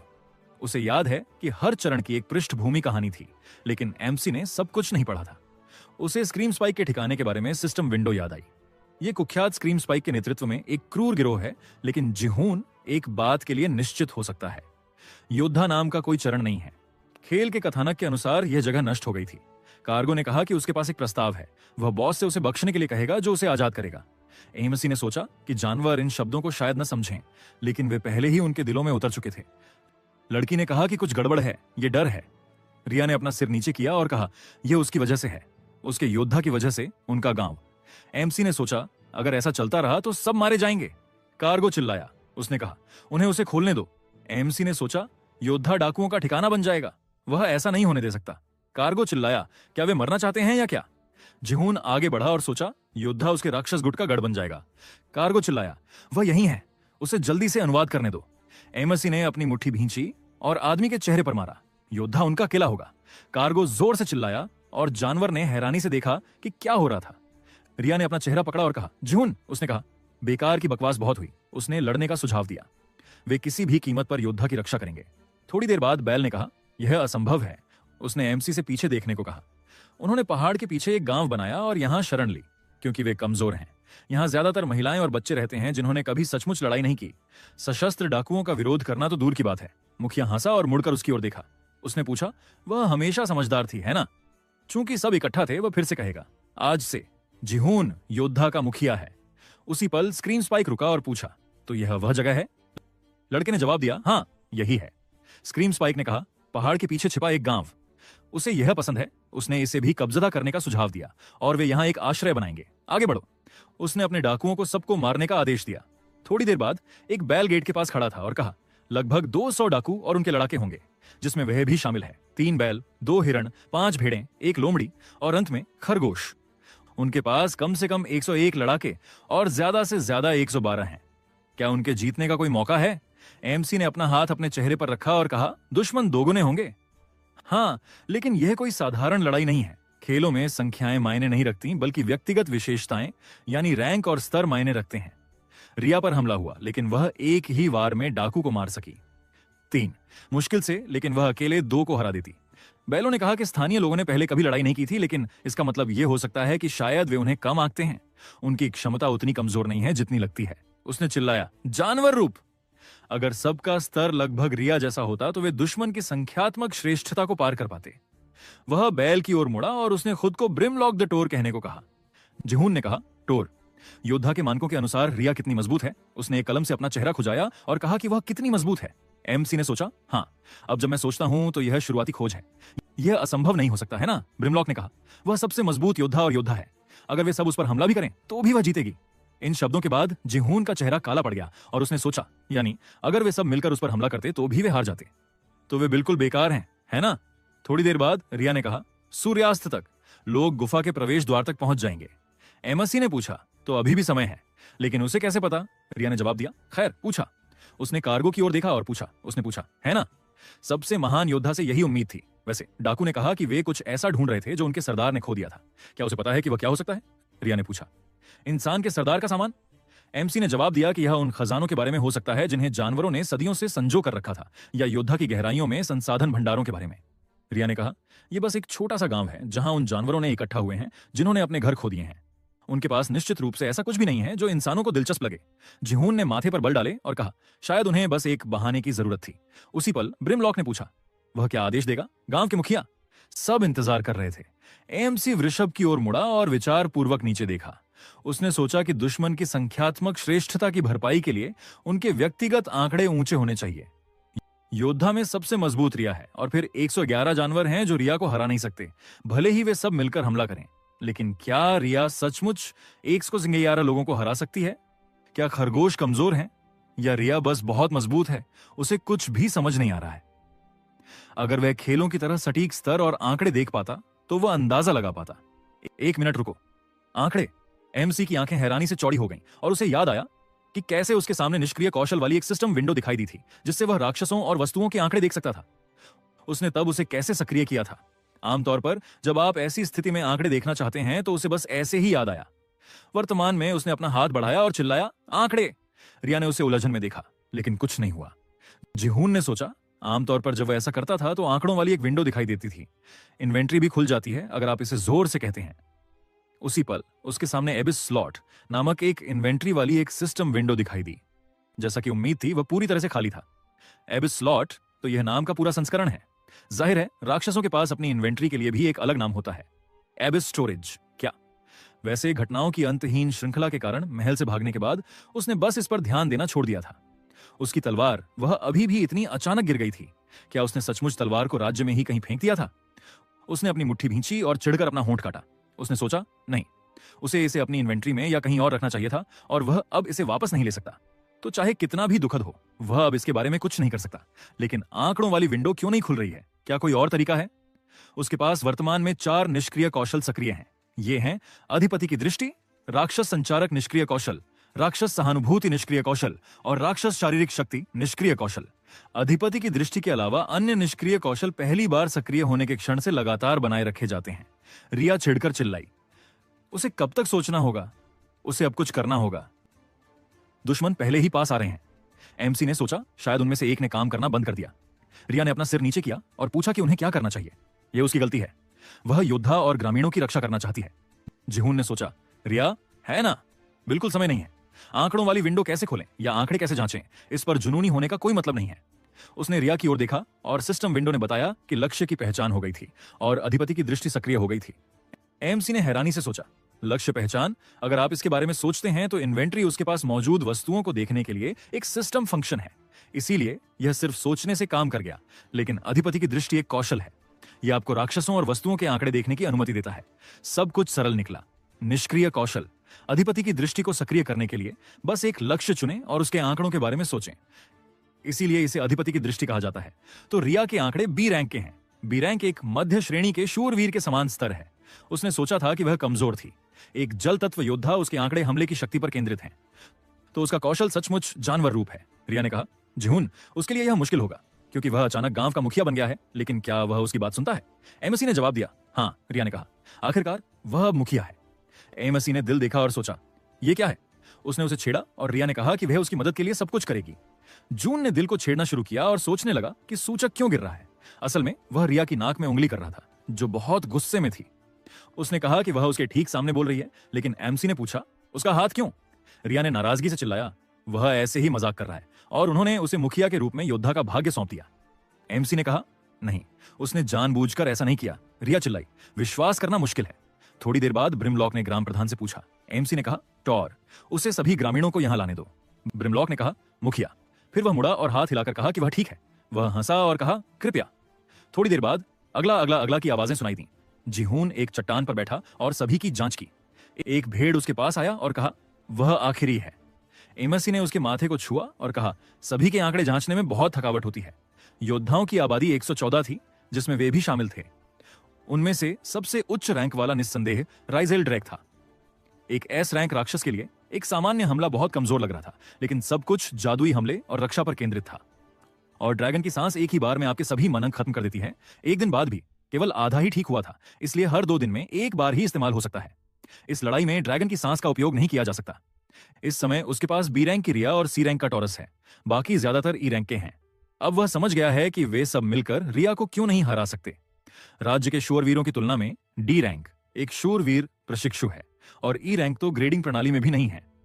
वह नहीं जानता कि डाकू किस स्तर के हैं, लेकिन पहले से 10वें चरण तक पूरा करने की कठिनाई लगभग सी रैंक के बराबर है। अब जब एमसी ने सभी की रैंक जांच ली है, तो वह स्थिति को कहीं बेहतर समझता है। सैनिकों की संख्या, सेना की गुणवत्ता, उपकरण, वे इन सभी क्षेत्रों में हीन हैं। इस परिदृश्य के साथ योद्धा की रक्षा करना असंभव होगा, लेकिन यह कोई खेल नहीं है, यह वास्तविकता है। ऐसे कई कारक हैं जो खेल प्रणाली से परे हैं। किसी तरह एमसी चर पेश करेगा। जिहून आगे बढ़ा और कहा, टॉरस, रिया, अब से वह कार्य योजना समझाएगा। इस समय डाकू पहले ही पहाड़ के पास पहुंच रहे थे और खरगोश उन्हें देख रहे थे। उस आदमी ने कहा, वे आ रहे हैं, उन्हें जल्दी वापस जाकर ग्राम प्रधान को चेतावनी देनी होगी। ये बेवकूफ जल्द ही प्रवेश द्वार तक पहुंच जाएंगे। अचानक एक डाकू ने उस पर हमला किया और वह आदमी गिर गया। रेन ने डर से उसकी ओर देखा और कहा, भाई। स्क्रीम स्पाइक ने पूछा, क्या वे जानते हैं कि वे आ रहे हैं? रेन ने डर से अपने भाई के शरीर को देखा और फिर अपनी आंखें बंद कर लीं और एक चीख सुनी, उसे भागने दो। स्क्रीम स्पाइक ने उन्हें पकड़ने का आदेश दिया। उस आदमी ने पूछा, भाई रुको बॉस, क्या वह उन्हें ऐसे ही जाने देगा? स्क्रीम स्पाइक ने जवाब दिया, वह उन्हें जाने नहीं देगा, वह उन्हें संक्रमित कर रहा है। उसी क्षण एमसी जानवरों का नेतृत्व कर रहा था और आदेश दे रहा था, टीम 2 जल्दी करो, टीम 1 वहां पहुंचो।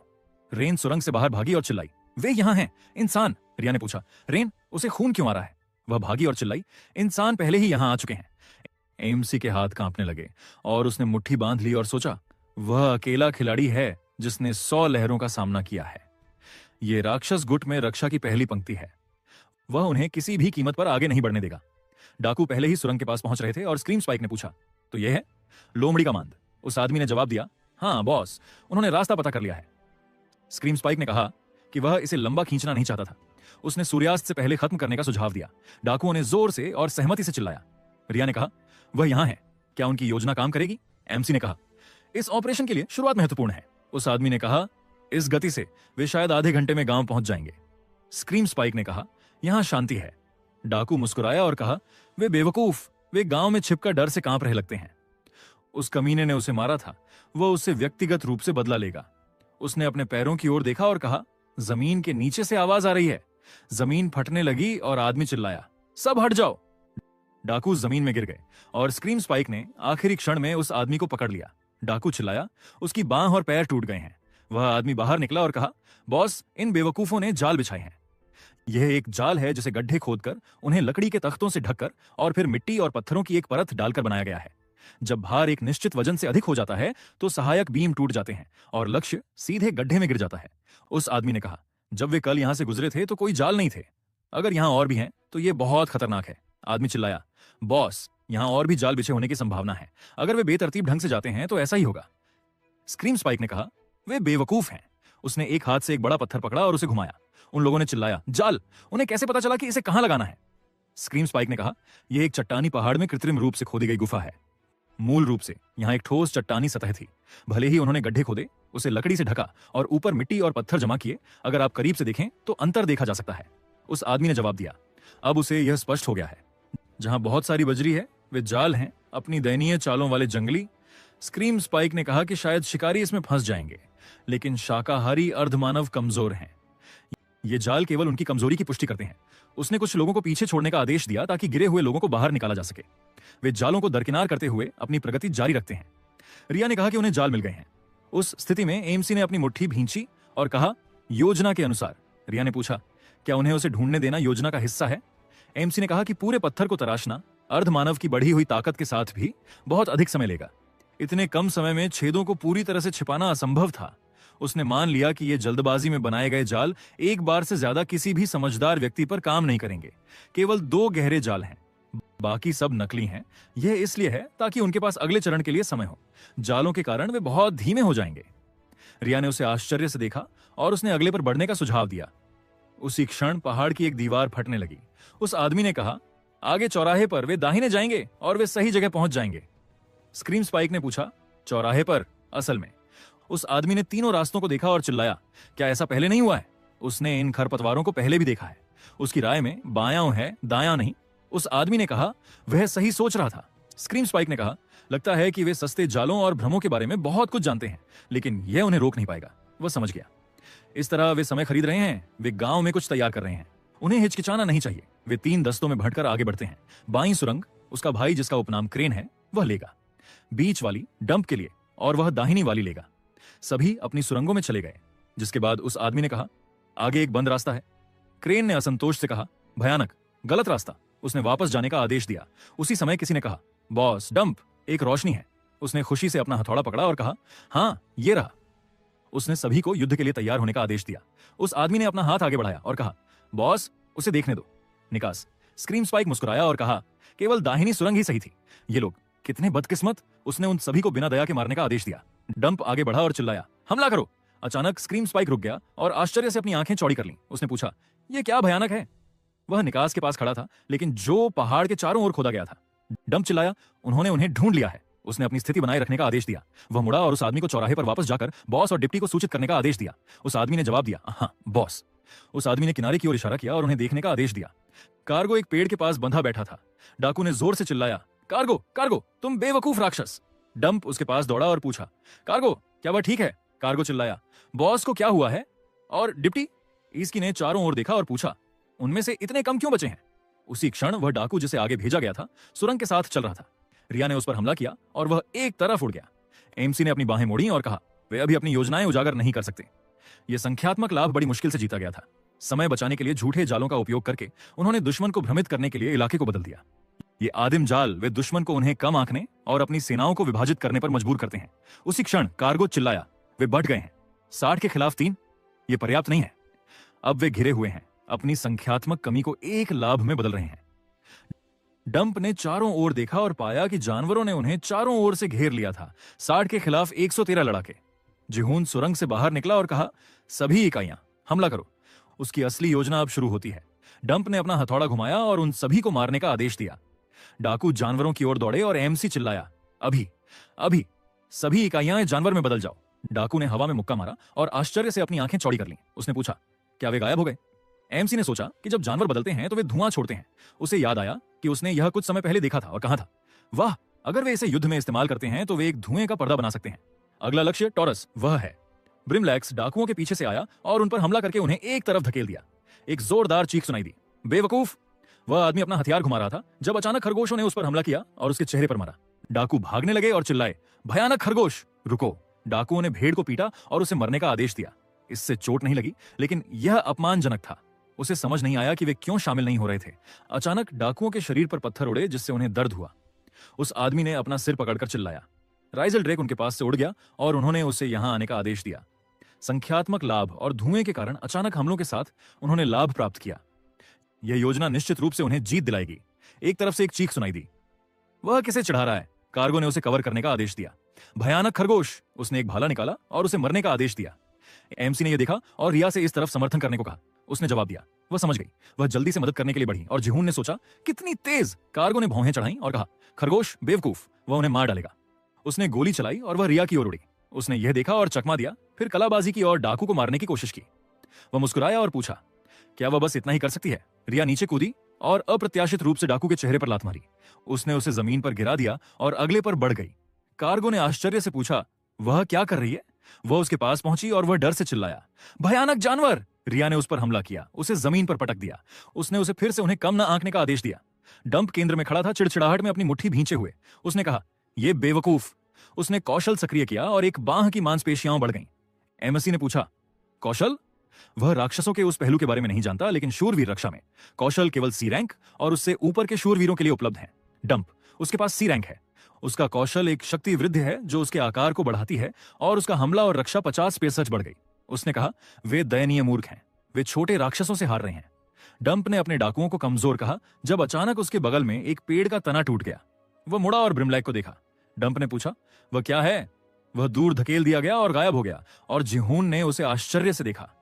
उसी क्षण क्रेन सुरंग में बैठा पूछ रहा था कि उन्हें और कितनी देर इंतजार करना होगा। कोई वापस क्यों नहीं आ रहा है? वह असंतोष से खड़ा हुआ और अपनी जीभ क्लिक की और कहा, ठीक है, उन्हें बॉस की चिंता करने की जरूरत नहीं है, वे डंप के पीछे जाएंगे। थोड़ी देर बाद एमसी ने उन डाकुओं को देखा जिनके सिर जमीन से बाहर निकले हुए थे। उसने कहा, उन सभी 60 को पकड़ लिया गया है। इतने सारे कैदियों के साथ उन्हें भागने की चिंता करने की जरूरत नहीं है। ठीक है टॉरस, उनके नुकसान क्या है? ब्रिमलैक ने जवाब दिया, 30 जानवर गंभीर रूप से घायल हैं। वे लड़ाई जारी नहीं रख सकते। 42 जानवर मामूली चोटों के साथ वे लड़ाई जारी रखने में सक्षम हैं। एमएससी ने एक पल के लिए सोचा। 60 के खिलाफ 116, अपनी संख्या लगभग दोगुनी होने के बावजूद उन्हें आधे से अधिक नुकसान हुआ। फिर भी ऑपरेशन सफल रहा। लेकिन यह अंत नहीं है। शेष दुश्मन अभी भी उनसे अधिक हैं। अब अपनी संख्यात्मक श्रेष्ठता के अलावा यह उनके लिए अपनी शक्ति को मजबूत करने का समय है। उसने टॉरस की ओर मुड़कर कहा, अब से उसे सभी को हथियार वितरित करने दो। जानवरों ने जमीन से अपने हथियार उठाए। नायक ने अधिपति की आंख सक्रिय की। एमसी ने सोचा कि क्या उनकी हमला शक्ति वास्तव में बढ़ गई थी? यह उसकी सभी अपेक्षाओं से अधिक था। उसी समय डाकू गुफा से गुजर रहे थे। क्रेन ने पूछा, क्या यह यहां है? लेकिन इतनी शांति क्यों थी? उसने जमीन पर पड़े सिरों को देखा। क्रेन डर से सिकुड़ गया। वह चिल्लाया और बोला, उनके सिर! लोगों ने आवाजें निकाली और क्रेन ने आश्चर्य से पूछा, क्या वे जीवित हैं? वे यहां क्या कर रहे हैं? क्रेन ने लोगों को इंतजार करने को कहा और स्पष्ट किया कि वह उन्हें बाहर निकालेगा। जमीन में इतने सारे छेद क्यों हैं? उस आदमी ने उड़ते हुए खरगोशों को देखकर चिल्लाया और क्रेन ने शांति से कहा कि वह आ रहा है। क्रेन एक वार खाकर चिल्लाया। कुछ समय बाद डाकू तेजी से गुफा से भागे। स्क्रीम स्पाइक ने कड़े शब्दों में कहा कि बिना नक्शे के वे भटक जाएंगे। साथी ने बॉस की ओर मुड़कर चिल्लाया कि उसे लगा कि वे सही रास्ते पर हैं। इस मार्ग से वे चौराहे पर पहुंच जाएंगे। डाकू वहीं रुक गए और चिल्लाए कि यह एक जाल था। वजन बहुत ज्यादा था, वे सब गिरने वाले थे। डाकू ने डर से अपने दांत भींचे और गिरते हुए चिल्लाया कि बहुत देर हो चुकी थी। यह ढहरा था। डाकू के पैरों के नीचे जमीन दिखाई दी और वे गिर गए। उस आदमी ने भ्रम में पूछा, क्या हुआ? नीचे आश्चर्य से देखते हुए साथी ने स्पष्ट किया कि यह एक जाल था। साथी ने बॉस का हथियार अपने हाथ से पकड़ा और उसकी ओर मुड़ा। स्क्रीम स्पाइक ने अपना भाला जमीन में गाड़ दिया। जमीन में दरारें दिखाई दी और साथियों ने स्पष्ट किया, क्या फर्श वास्तव में पत्थर का है? बॉस ने दुर्भावनापूर्ण ढंग से हंसा और कहा कि जाल केवल प्रवेश द्वार पर था, बाकी सब नकली था। उन्होंने उसके साथ खेलने की हिम्मत की। स्क्रीम स्पाइक मुस्कुराया और कहा कि वह उन्हें मार डालेगा। डाकू ने उसका हाथ पकड़कर बॉस को पुकारा। उसने चिल्लाया कि उसने उसे ढूंढ लिया था। यह बीच में एक सुरंग थी। स्क्रीम स्पाइक खुशी से मुस्कुराया। उसी समय जानवरों ने ग्राम प्रधान की ओर मुड़कर कहा कि उन्होंने सभी को पकड़ लिया था। जिहून ने टिप्पणी की कि उन्होंने अच्छा काम किया था। उसने सोचा कि चौराहे पर सिर्फ एक दीवार तोड़कर उन्होंने प्रवेश द्वार तक का रास्ता फिर से खोल दिया था। इससे उन्हें और समय मिल गया। अब उन्हें बस एक बार और टिके रहना था। क्रेन के मुंह में लगा प्लग गिर गया। उसने नायक को मूर्ख कहा, क्रेन ने टिप्पणी की कि उन्होंने डाकुओं के साथ क्या किया इससे कोई फर्क नहीं पड़ता। जैसे ही उनका बॉस आएगा दुश्मन खत्म हो जाएंगे। ओनलाल नाम का आदमी पूरी तरह से अलग स्तर पर काम करता था। रिया ने गुस्से में उसके चेहरे पर लात मारी और शांति के लिए कहा। उसने स्पष्ट किया कि एमसी की सिफारिश के अनुसार उसने केवल उन लोगों को गिना जो लड़ सकते थे। लगभग 65 बचे थे। जिहून ने अनुमान लगाया कि नेता सहित लगभग 60 डाकू बचे थे। हालांकि 2 लड़ाइयों के बाद उनमें सहन शक्ति की कमी थी। जैसा कि अपेक्षित था, उनका युद्ध अनुभव बढ़ गया था। यह अच्छा है, साथी मजबूत हो गए हैं। नायक ने तनाव में सांस छोड़ी और टिप्पणी की कि तलवार उसके विचार से भारी थी। डाकू गुफा से बाहर निकले। रिया ने चिल्लाया कि वे आ रहे थे। स्क्रीम स्पाइक ने देखा कि क्या हो रहा था और क्रेन ने अपना सिर एक तरफ झुकाकर अपने भाई को पुकारा। स्क्रीम स्पाइक ने घमंड से उन्हें शापित मूर्ख कहा। उसने पूछा कि क्या विरोधी बस इतना ही कर सकते थे। नायक ने स्पष्ट किया, क्या यह रणनीति के विपरीत नहीं है? स्क्रीम स्पाइक हंसा और टिप्पणी की कि एएमसी अधिक आत्मविश्वासी हो गया था। 2 जीत अच्छी हैं, लेकिन तीसरी नहीं होगी। जिहून ने आत्मविश्वास से अपनी तलवार की मूठ पकड़ी और कहा कि वे पता लगा लेंगे। उसने डाकू को एक प्रस्ताव देने को कहा, अधिक सटीक रूप से एक उपहार। नायक ने तलवार क्रेन की गर्दन पर लाई और डाकुओं को अपने हथियार गिराने का आदेश दिया। अगर स्क्रीम स्पाइक अपने भाई को मरना नहीं चाहता था, स्क्रीम स्पाइक चुप रहा और क्रेन ने डर से अपने भाई को पुकारा। एएमसी ने सोचा कि यह कुछ ऐसा लग रहा था जो केवल फिल्मों या कॉमिक्स के बुरे खलनायक करते हैं, लेकिन अब सिद्धांतों का समय नहीं था। अगर डाकू सहमत होते, नायक रुका और स्क्रीम स्पाइक की ओर देखा, जो घुटनों के बल गिर गया था। उसने आश्चर्य से सोचा, क्या नेता वास्तव में हार मान रहा था? डाकू दुर्भावनापूर्ण ढंग से हंसे और जिहून ने सोचा, यह क्या है? माहौल अजीब था। स्क्रीम स्पाइक भयावह रूप से मुस्कुराया और जमीन पर एक जादुई मुहर बनाकर कहा कि विरोधी उसके सामने घुटनों के बल गिर जाएंगे और दर्द से चिल्लाएंगे। नायक ने गुस्से में कहा कि उसे यह न बताया जाए। उसने सोचा, क्या स्क्रीम स्पाइक एक ऐसा हथियार है जिसमें प्रभाव का क्षेत्र है? सिस्टम विंडो ने सूचित किया कि यह एक कौशल था, डू स्क्रीमिंग स्क्रीम स्पाइक। इसने प्रभाव क्षेत्र के भीतर सभी सहयोगियों के आंकड़ों को 25% बढ़ा दिया। एमसी ने सोचा कि उनके आंकड़े देखे बिना भी वे इसे शारीरिक रूप से महसूस कर सकते थे। विरोधी की लड़ने की क्षमता अविश्वसनीय रूप से मजबूत हो गई थी। स्क्रीम स्पाइक भयानक डाकुओं के बीच खड़ा होकर उन्हें अब लड़ना शुरू करने को कहा। नायक ने सोचा कि डाकुओं के आंकड़े जाने बिना भी उनकी ताकत हर वार में महसूस की जा सकती थी। बस यही, उनकी लड़ने की शक्ति नाटकीय रूप से बढ़ गई थी। स्क्रीम स्पाइक ने उन्हें हमला करने का आदेश दिया और विरोधी युद्ध में कूद पड़े। डाकुओं ने जानवरों को गुस्से से देखा। धुएं ने क्षेत्र को घेर लिया। खरगोश प्रतिद्वंद्वी की ओर कूदा, अपना गदा उठाते हुए। उसने प्रतिद्वंद्वी के सिर पर एक शक्तिशाली हमला किया। खरगोश ने डाकू को भ्रम में देखा। प्रतिद्वंद्वी ने पागलपन से अपनी जीभ मुंह से बाहर निकाली और पूछा, क्या वे खत्म हो गए? खरगोशों ने प्रतिद्वंद्वी को डर से देखा। ब्रिमलैक ने दुश्मन को अपने गदा से मारा और डाकू एक तरफ उड़ गया। डाकुओं ने उसे पकड़ने का आदेश दिया और ब्रिमलैक ने अपना सिर एक तरफ घुमाया। रस्सियां जानवर की बाहों और गर्दन के चारों ओर लपेट दी गईं। डाकू ने अपने साथी को खींचने का आदेश दिया। रस्सी पर कसा हुआ साथी डाकू पर चिल्लाया कि दुश्मन को किसी भी कीमत पर न छोड़े। तुम्हें इसे उसकी बाहों के चारों ओर बांधना होगा और दुश्मन को पकड़ने के लिए अपनी पूरी ताकत का इस्तेमाल करना होगा। ब्रिमलॉक जल्दी से घुटनों के बल गिर गया और डाकुओं ने चिल्लाया कि यह उनका मौका था। उन्होंने दुश्मन को मरने के लिए चिल्लाया, आज उन्हें बियर मिलेगी। आग की लपटों में घिरे जानवर एक तरफ भागे, चिल्लाते हुए कि यह गर्म था। डाकुओं ने अपने हथियार उठाए और उसे पकड़ने का आदेश दिया। विरोधियों ने जानवरों पर गोली चलाई और वे चिल्लाए।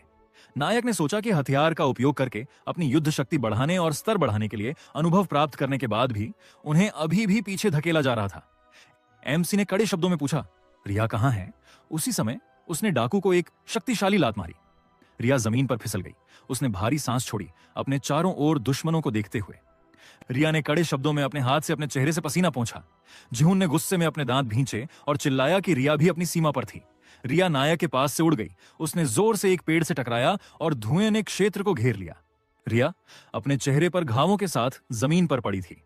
एमसी ने उसे देखा और सोचा कि इस तरह वे हार जाएंगे। इस स्थिति से बाहर निकलने का केवल एक ही रास्ता है, डाकू नेता को पकड़ना। एमएससी ने देखा कि डाकू ब्रिमलॉक को घूर रहा था। जिहून ने अपने साथी को पुकारा और ब्रिमलॉक ने थके हुए नायक की ओर देखा। एमएससी को अतीत याद आया। उसने पूछा कि क्या साथी फिर से जागृत हो सकता है। ब्रिमलॉक सहमत हो गया और नायक ने ध्यान दिया कि यह परिवर्तन 3 मिनट लेता है। यह साथी का अंतिम परिवर्तन है। जिहून अपनी यादों से बाहर आया और उसने सोचा कि ब्रिमलॉक को तब तक डटे रहना चाहिए जब तक वह संकेत न दे। डाकू ने अपने साथियों की ओर देखा और चिल्लाया, ये क्या कर रहे हैं? उसने उन्हें आदेश दिया कि उस जानवर आदमी को जल्दी खत्म करें। डाकुओं ने गुस्से में ब्रिमलॉक पर अपनी कटारें उठाईं। नायक ने अपने साथी को पुकारा और उसे जागने का आदेश दिया। ब्रिमलॉक गुस्से में अपने पैरों पर खड़ा हो गया और डाकुओं को एक तरफ फेंक दिया। सिस्टम विंडो ने सूचित किया कि यह एक जागृति कौशल था। आकार, रक्षा और स्वास्थ्य अंक 50% बढ़ गए। एमएससी तेजी से दौड़ा और अपने साथी को पुकारा। उसने निर्णायक रूप से अपनी तलवार उठाई और सोचा कि उनके पास बॉस को खत्म करने के लिए 3 मिनट हैं। ब्रिमलॉक एक डाकू को रस्सी से बांधकर दौड़ा और दुश्मन दया की भीख मांगने लगा। स्क्रीम स्पाइक ने अपनी मुट्ठी उठाई। मुस्कुराते हुए ब्रिमलॉक ने गुस्से में अपना हाथ उठाया और चिल्लाया। उसने अपने दांत पीसे और डाकू को स्क्रीम स्पाइक की ओर फेंक दिया। बॉस ने उस मूर्ख को रस्सी छोड़ने का आदेश दिया। ब्रिमलॉक ने अपनी मुट्ठी जमीन पर पटकी और उसके चारों ओर धुआं उठने लगा। स्क्रीम स्पाइक मुस्कुराया और स्पष्ट किया, दुश्मन इतना बड़ा है और इसका कोई मतलब नहीं है ना? नायक हाथ में तलवार लिए बॉस की ओर कूदा। स्क्रीम स्पाइक दुर्भावनापूर्ण ढंग से मुस्कुराया और तेजी से एक तरफ मुड़ गया। उसने ब्रिमलॉक को एमसी की ओर फेंक दिया। जिहून ने हैरानी से आगे देखा। ब्रिमलॉक नायक पर जोर से गिरा और उसके शरीर के नीचे से धुआं उठा। स्क्रीम स्पाइक ने अपना पैर उसके चेहरे पर उठाया। उसने दुश्मन को जबरदस्त ताकत से मारा और ब्रिमलॉक का सिर जमीन से टकराया, जिससे वह टुकड़ों में टूट गया। नायक ने दुश्मन को घूर कर देखा। स्क्रीम स्पाइक भयावह रूप से मुस्कुराते हुए तेजी से एमसी की ओर बढ़ा। उसी समय रिया ने गुस्से में अपनी मुट्ठी उठाई। डाकू को उसके कपड़ों से पकड़े हुए जिहून एक चट्टान से टकराया और दर्द से खांसा। रिया ने तनाव में अपना सिर एक तरफ घुमाया और नायक को पुकारा। एमसी ने दुश्मन को स्पष्ट रूप से देखा और सोचा कि दूसरों के आंकड़े जांचने के बाद उसने अपने खुद के देखे। उसकी युद्ध शक्ति रियाज और ब्रिमलैक्स से बेहतर है, लेकिन मनुष्यों के खिलाफ सिस्टम विंडो सूचित करती है कि यह एक निष्क्रिय कौशल है, एक शारीरिक राक्षस मानव शक्ति से बढ़कर है। एमसी ने सोचा कि यही उसकी एकमात्र आशा थी। उसने अपनी आंखों को मन से भर लिया और चिल्लाते हुए दुश्मन की ओर दौड़ा। सिस्टम विंडो सूचित करती है कि मनुष्यों पर हमला करते समय सभी आंकड़े 200 पेमिन बढ़ जाते हैं। जिहुन ने सोचा कि उसके पास बस इतना ही था। नायक ने स्क्रीम स्पाइक की ठोड़ी पर एक शक्तिशाली मुक्का मारा। रिया और ब्रिमलॉक ने आश्चर्य से देखा। एमसी ने गुस्से में सोचा कि उसने अपनी गर्दन टूटने की आवाज सुनी। स्क्रीम स्पाइक शांति से जमीन पर उतरा। उसने स्पष्ट किया कि उसने नायक से क्या कहा था। स्क्रीम स्पाइक भयावह रूप से मुस्कुराते हुए जोड़ा कि एमसी को कभी 3 जीत नहीं मिलेंगी। जिहून ने सोचा कि यह किस तरह का अभिशाप था। थोड़ी देर बाद स्क्रीम स्पाइक ने नायक की छाती पर एक मुक्का मारा। एमसी तुरंत घुटनों के बल गिर गया। वह दर्द से खांसा और स्क्रीम स्पाइक मुस्कुराया। जिहून ने डर के मारे सोचा कि वह यहां गिर नहीं सकता। स्क्रीम स्पाइक ने अपने हाथ से उसका सिर पकड़ा और उसे जमीन पर पटक दिया। नायक खांसा और स्क्रीम स्पाइक ने कहा कि यह काम नहीं करेगा। वह एमसी के पास आया और उसे वहीं रहने का आदेश दिया। स्क्रीम स्पाइक ने जिहून से कहा कि वह सबको सुनने दे। जानवर आदमी रुका और गांव के मुखिया को पुकारा। ब्रिमलॉक ने एक तरफ देखा और रिया को पुकारा। वह तेजी से दौड़ी और दुश्मन को नायक से दूर रहने का आदेश दिया। डाकू ने रिया पर एक क्रॉसबो साधा। तीर तुरंत उसके पैर में घुस गया। रिया डर के मारे गिरने लगी और नायक ने उसे भय से देखा। धुएं का एक बादल उठा और एमसी ने रिया को पुकारा। स्क्रीम स्पाइक ने आकाश की ओर देखा और ध्यान दिया कि लगभग सूर्यास्त हो चुका था, लेकिन फिर भी बहुत देर हो चुकी थी। उसने सबको सुनने का आदेश दिया। स्क्रीम स्पाइक ने घोषणा की कि युद्ध समाप्त हो गया था। उसने अपने साथियों को सब कुछ जलाने का आदेश दिया। आग की लपट्टों में लिपटी लकड़ियां गांव की ओर उड़ी। वे घरों और भोजन के खेतों पर गिरी। नायक ने इसे डर के मारे देखा और चिल्लाया कि यह नहीं हो सकता। आग की लपट्टों ने गांव को घेर लिया।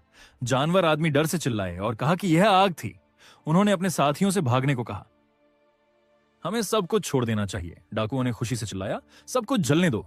जानवर आदमी ने आग की लपटों को देखा और ध्यान दिया कि सब कुछ खत्म हो गया था। स्क्रीम स्पाइक ने स्पष्ट किया कि युद्ध उतना सरल नहीं है जितना नायक सोचता है। हारने वाला पक्ष सब कुछ खो देता है। डाकू धूर्तता से मुस्कुराते हुए रस्सी खींची और जानवर आदमी से आवाज निकालने को कहा। एक साथी ने रस्सियों से बंधे जानवर आदमी को देखकर चिल्लाया कि दुश्मन को अपने भोजन के साथ नहीं खेलना चाहिए। डाकू ब्रिमलॉक की ओर बढ़े। स्क्रीम स्पाइक ने कहा कि नायक का परिवार, दोस्त, घर और यहां तक कि जीवन भी खत्म हो गया था। रिया ने डर के मारे एमसी को पुकारा। जिहून ने दुश्मन की बांह अपने हाथों से पकड़ी और स्क्रीम स्पाइक ने मुस्कुराते हुए स्पष्ट किया, क्या नायक हार नहीं मानेगा? एमसी ने कहा कि सब कुछ खत्म हो गया था। वह हार नहीं सकता था। उसे अतीत याद आया। नायक की मां ने रूरू को अपनी बाहों में पकड़े हुए चिल्लाया कि बिल्ली इतनी सुंदर थी कि उसे घर लाना पड़ा। अब उसका बेटा रूरू का दोस्त कैसे बनेगा? जिहून अपनी यादों से बाहर आया और उस पल में लौटने के बारे में सोचा। उसे बाधित किया गया और सिस्टम विंडो ने घोषणा की कि राक्षस का अंतिम लक्ष्य मानवता का पूर्ण विनाश था। नायक चिल्लाया कि जब तक वह अपना लक्ष्य प्राप्त नहीं कर लेता वह कभी हार नहीं मानेगा। जानवर आदमी और ब्रिमलॉक ने आश्चर्य से गांव के मुखिया को देखा। स्क्रीम स्पाइक ने घमंड से पूछा, अगर एमसी हार नहीं मानता तो क्या होगा? नायक की भूमिका खत्म हो गई है।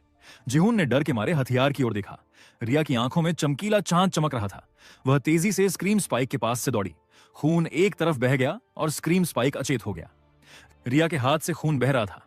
नायक ने सोचा कि हर दूसरा जानवर आदमी केवल जादुई शक्ति खर्च करके जागृत हो सकता था, लेकिन रिया पर्याप्त जादुई शक्ति होने पर भी जागृत नहीं हो सकी। जरा सोचो, मौत के कगार पर भी उसने इसका इस्तेमाल नहीं किया। क्या यह लोमड़ी पुरुषों को जगाने पर एक सीमा थी? रिया चांदनी में लिपटी हुई शांति से अपना हाथ उठाया। सिस्टम विंडो सूचित करती है कि यह कौशल लोमड़ी पुरुष जागृति है। सच्ची शक्ति चांदनी में जागृत होती है। सभी आंकड़े 100% बढ़ जाते हैं। रिया ने नायक से अगला आदेश पूछा। स्क्रीम स्पाइक ने गुस्से में अपना सिर नीचे किया और चिल्लाया कि उसके हाथ में दर्द हो रहा था। एमसी ने रिया को सभी डाकुओं को मारने का आदेश दिया। वह शांति से उससे सहमत हो गई। रिया तुरंत उस जगह से गायब हो गई। स्क्रीम स्पाइक ने रिया को डर के मारे देखा और चिल्लाया कि वह एक राक्षस थी। उसकी हिम्मत कैसे हुई उसके हाथ को छूने की? रिया बड़ी तेजी से दुश्मन के पास पहुंची और हमला करने के इरादे से अपना हाथ उठाया। स्क्रीम स्पाइक का सिर उड़ गया। क्रेन ने आश्चर्य से पूछा, यह क्या है? रिया क्रेन के सामने जमीन पर उतरी। उसने शांति से उसे चुप रहने का आदेश दिया। डाकू ने डर के मारे कहा कि यह नहीं हो सकता और बॉस को पुकारा। उसने हैरानी से अपने हाथ की ओर देखा और स्पष्ट किया कि उसकी ताकत कम हो रही थी। सिस्टम विंडो ने सूचित किया कि क्षेत्र प्रभाव हटा दिया गया था। सभी आंकड़े 25% कम हो गए थे। डाकू ने दर्द से अपने दांत पीसे और चिल्लाया, क्या घाव वाकई इतना गंभीर था? अंधेरे आकाश में धुआं उठा। नायक ने सिस्टम विंडो की ओर देखा। सिस्टम विंडो ने सूचित किया कि रात हो रही थी और राक्षस मजबूत हो रहे थे। सभी आंकड़े 20% बढ़ गए थे। लाल ऊर्जा ने जानवर आदमियों के शरीरों को घेर लिया। सिस्टम विंडो ने सूचित किया कि सभी आंकड़े 20% बढ़ गए थे। ब्रिमलाक ने गुस्से में अपना सिर उठाया और चिल्लाया। राइन ने आत्मविश्वास से अपनी उंगली एक तरफ उठाई और सबको हमला करने का आदेश दिया। जानवर आदमियों ने गुस्से में चिल्लाया कि वे लड़ने जा रहे थे। वे इन सभी लोगों को मार डालेंगे। डाकू तनाव में आ गए और ध्यान दिया कि वे ऐसे जीत नहीं सकते थे। नायक ने शांति से कहा कि बस इतना ही था। उसके नाक पर बारिश की एक बूंद गिरी। आकाश से मूसलाधार बारिश हुई। जानवर आदमियों ने चिल्लाया कि इंसान भाग रहे थे, हमें उन्हें पकड़ना होगा। एमसी ने दुख से अपना सिर नीचे किया और सोचा कि वह यह सोचकर लापरवाह हो गया था कि यह सिर्फ एक शुरुआती मिशन था। वह अति आत्मविश्वासी हो गया था क्योंकि योजना अच्छी चल रही थी।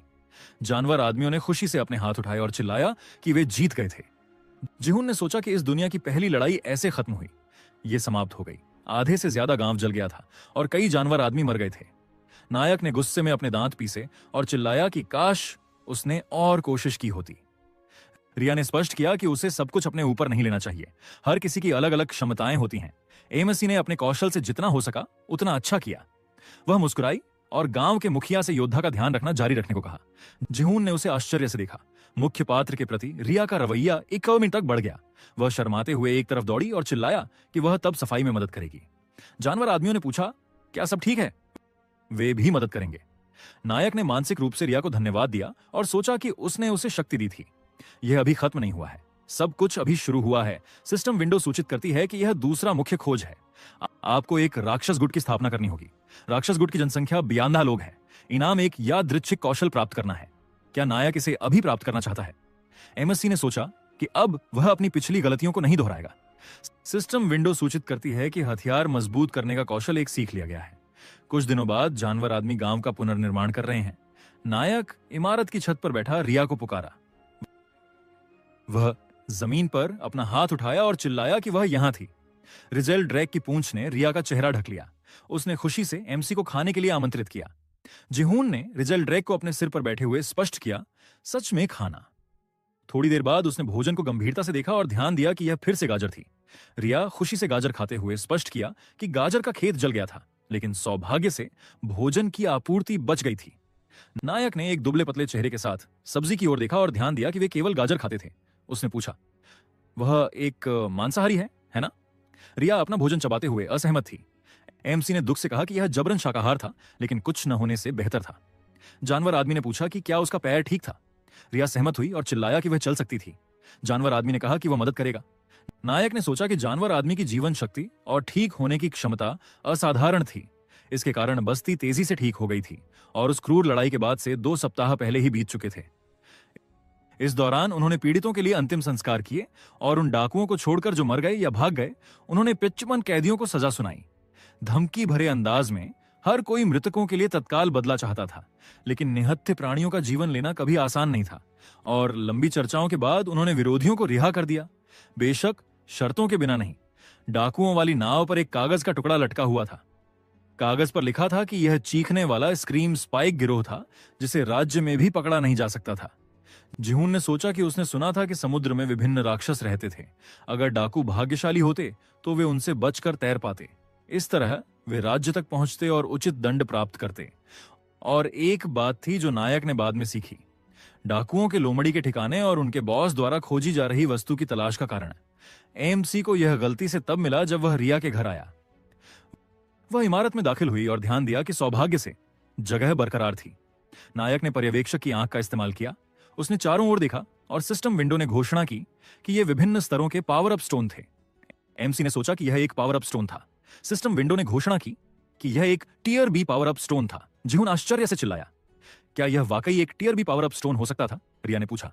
पावर अप स्टोन क्या होते हैं? नायक ने हैरान होकर पूछा कि इतनी मूल्यवान चीज उसके घर में क्यों थी। थैला जोर से फर्श पर गिरा। एमसी सदमे में हांफने लगा और कई पत्थरों को देखकर सोचा कि यह पावर अप पत्थरों का एक पूरा ढेर था। उसने ऊपर देखा और पूछा, क्या हो रहा है? जिहून आश्चर्य से चिल्लाया, ये क्या है? उसने कई थैलों को देखा और सोचा कि क्या वे सभी पत्थर थे? ये सच नहीं हो सकता था। थोड़ी देर बाद पावर अप पत्थरों के खुले थैले फर्श पर पड़े थे।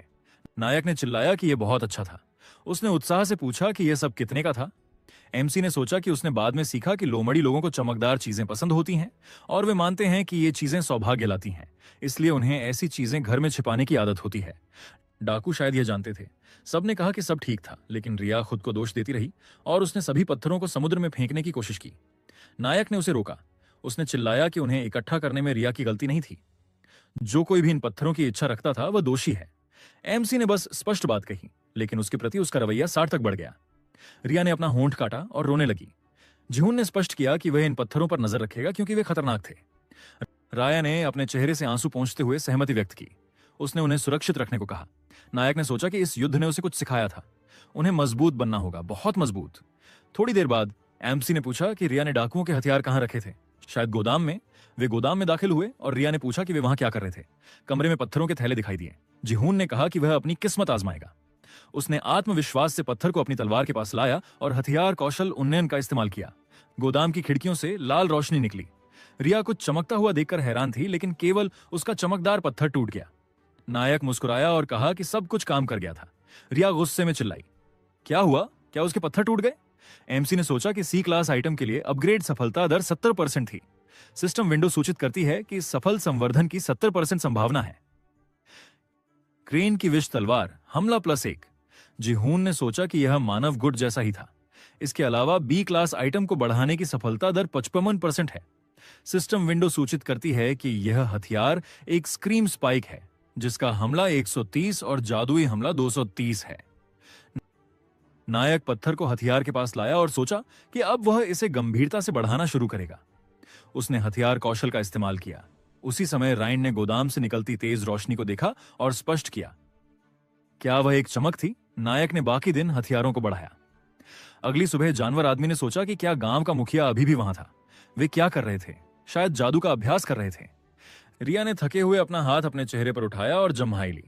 उसने पूछा कि क्या नायक अभी भी यह कर रहा था। एमसी ने जवाब दिया कि उसने उन्हें 2568 बार प्रज्वलित किया था। वह उन्हें समुद्र में फेंकने के लिए भी तैयार था। रिया ने गुस्से में उसके बाल पकड़े और चिल्लाया, तुम्हारा क्या मतलब है कि उसने उसके सारे पत्थर तोड़ दिए? जिहून दर्द से चिल्लाया और उसे इंतजार करने को कहा। आखिरकार संवर्धन सफल रहा। रिया ने पूछा, यह क्या है? नायक ने मन से ढके हथियार को उठाया। सिस्टम विंडो ने सूचित किया कि स्क्रीम स्पाइक हथियार ने 10 अंक प्राप्त किए थे। हमला शक्ति 13 बढ़ गई थी। जादुई शक्ति 23 बढ़ गई थी। एमसी चिल्लाया, 10 पत्थरों के लिए 10 संवर्धन। सब कुछ काम कर गया। रिया ने भ्रम में पूछा, क्या बदला? जिहून ने खुशी से अपना हाथ उठाया और उससे यहां देखने को कहा। सभी हथियारों की हमला शक्ति बढ़ गई थी।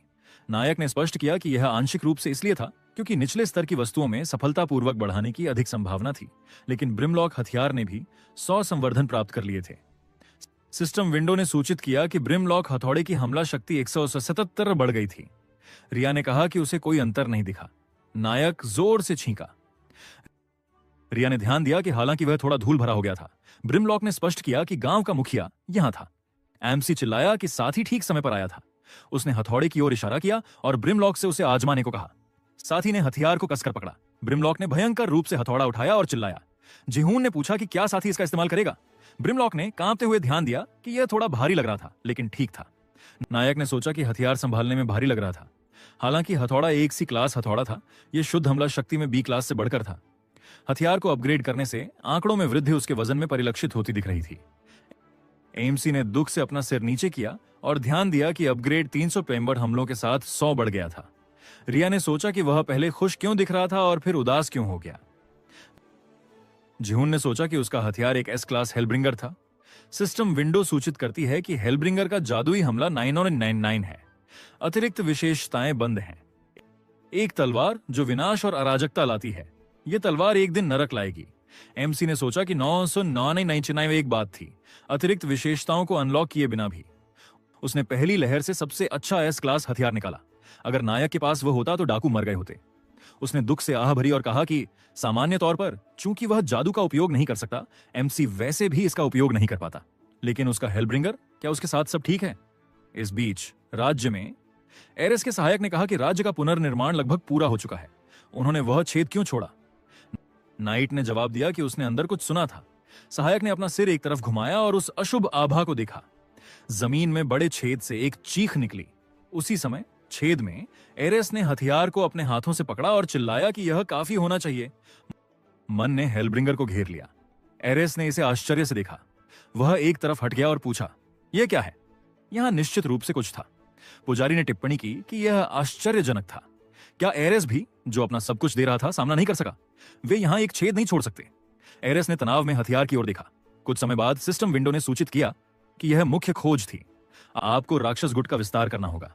नायक को गुट का विस्तार करने के लिए आसपास के क्षेत्र में राक्षसों को इकट्ठा करना होगा। 1000 राक्षसों में से 92। इनाम एक यादृच्छिक स्तर का पत्थर है। एमसी ने सोचा, क्या यह वाकई इतना अचानक है? उसने सोचा कि बाइना अली की संख्या योद्धा की जनसंख्या थी, इसलिए उसे 1000 प्रतिभागियों की भर्ती करनी होगी। यह काफी विशिष्ट है। सिस्टम विंडो सूचित करती है कि पार्टी विंडो सक्रिय हो गई है। एक पार्टी में अधिकतम 4 प्रतिभागी हो सकते हैं। पार्टी सदस्यों के बीच तालमेल प्रभाव सक्रिय होते हैं। पार्टी सदस्यों द्वारा प्राप्त अनुभव उनके योगदान के आधार पर वितरित और विभाजित किया जाता है। जिहून ने सोचा कि पार्टी प्रणाली वैसी ही थी जैसे वे रात में पार्टियां बनाते थे।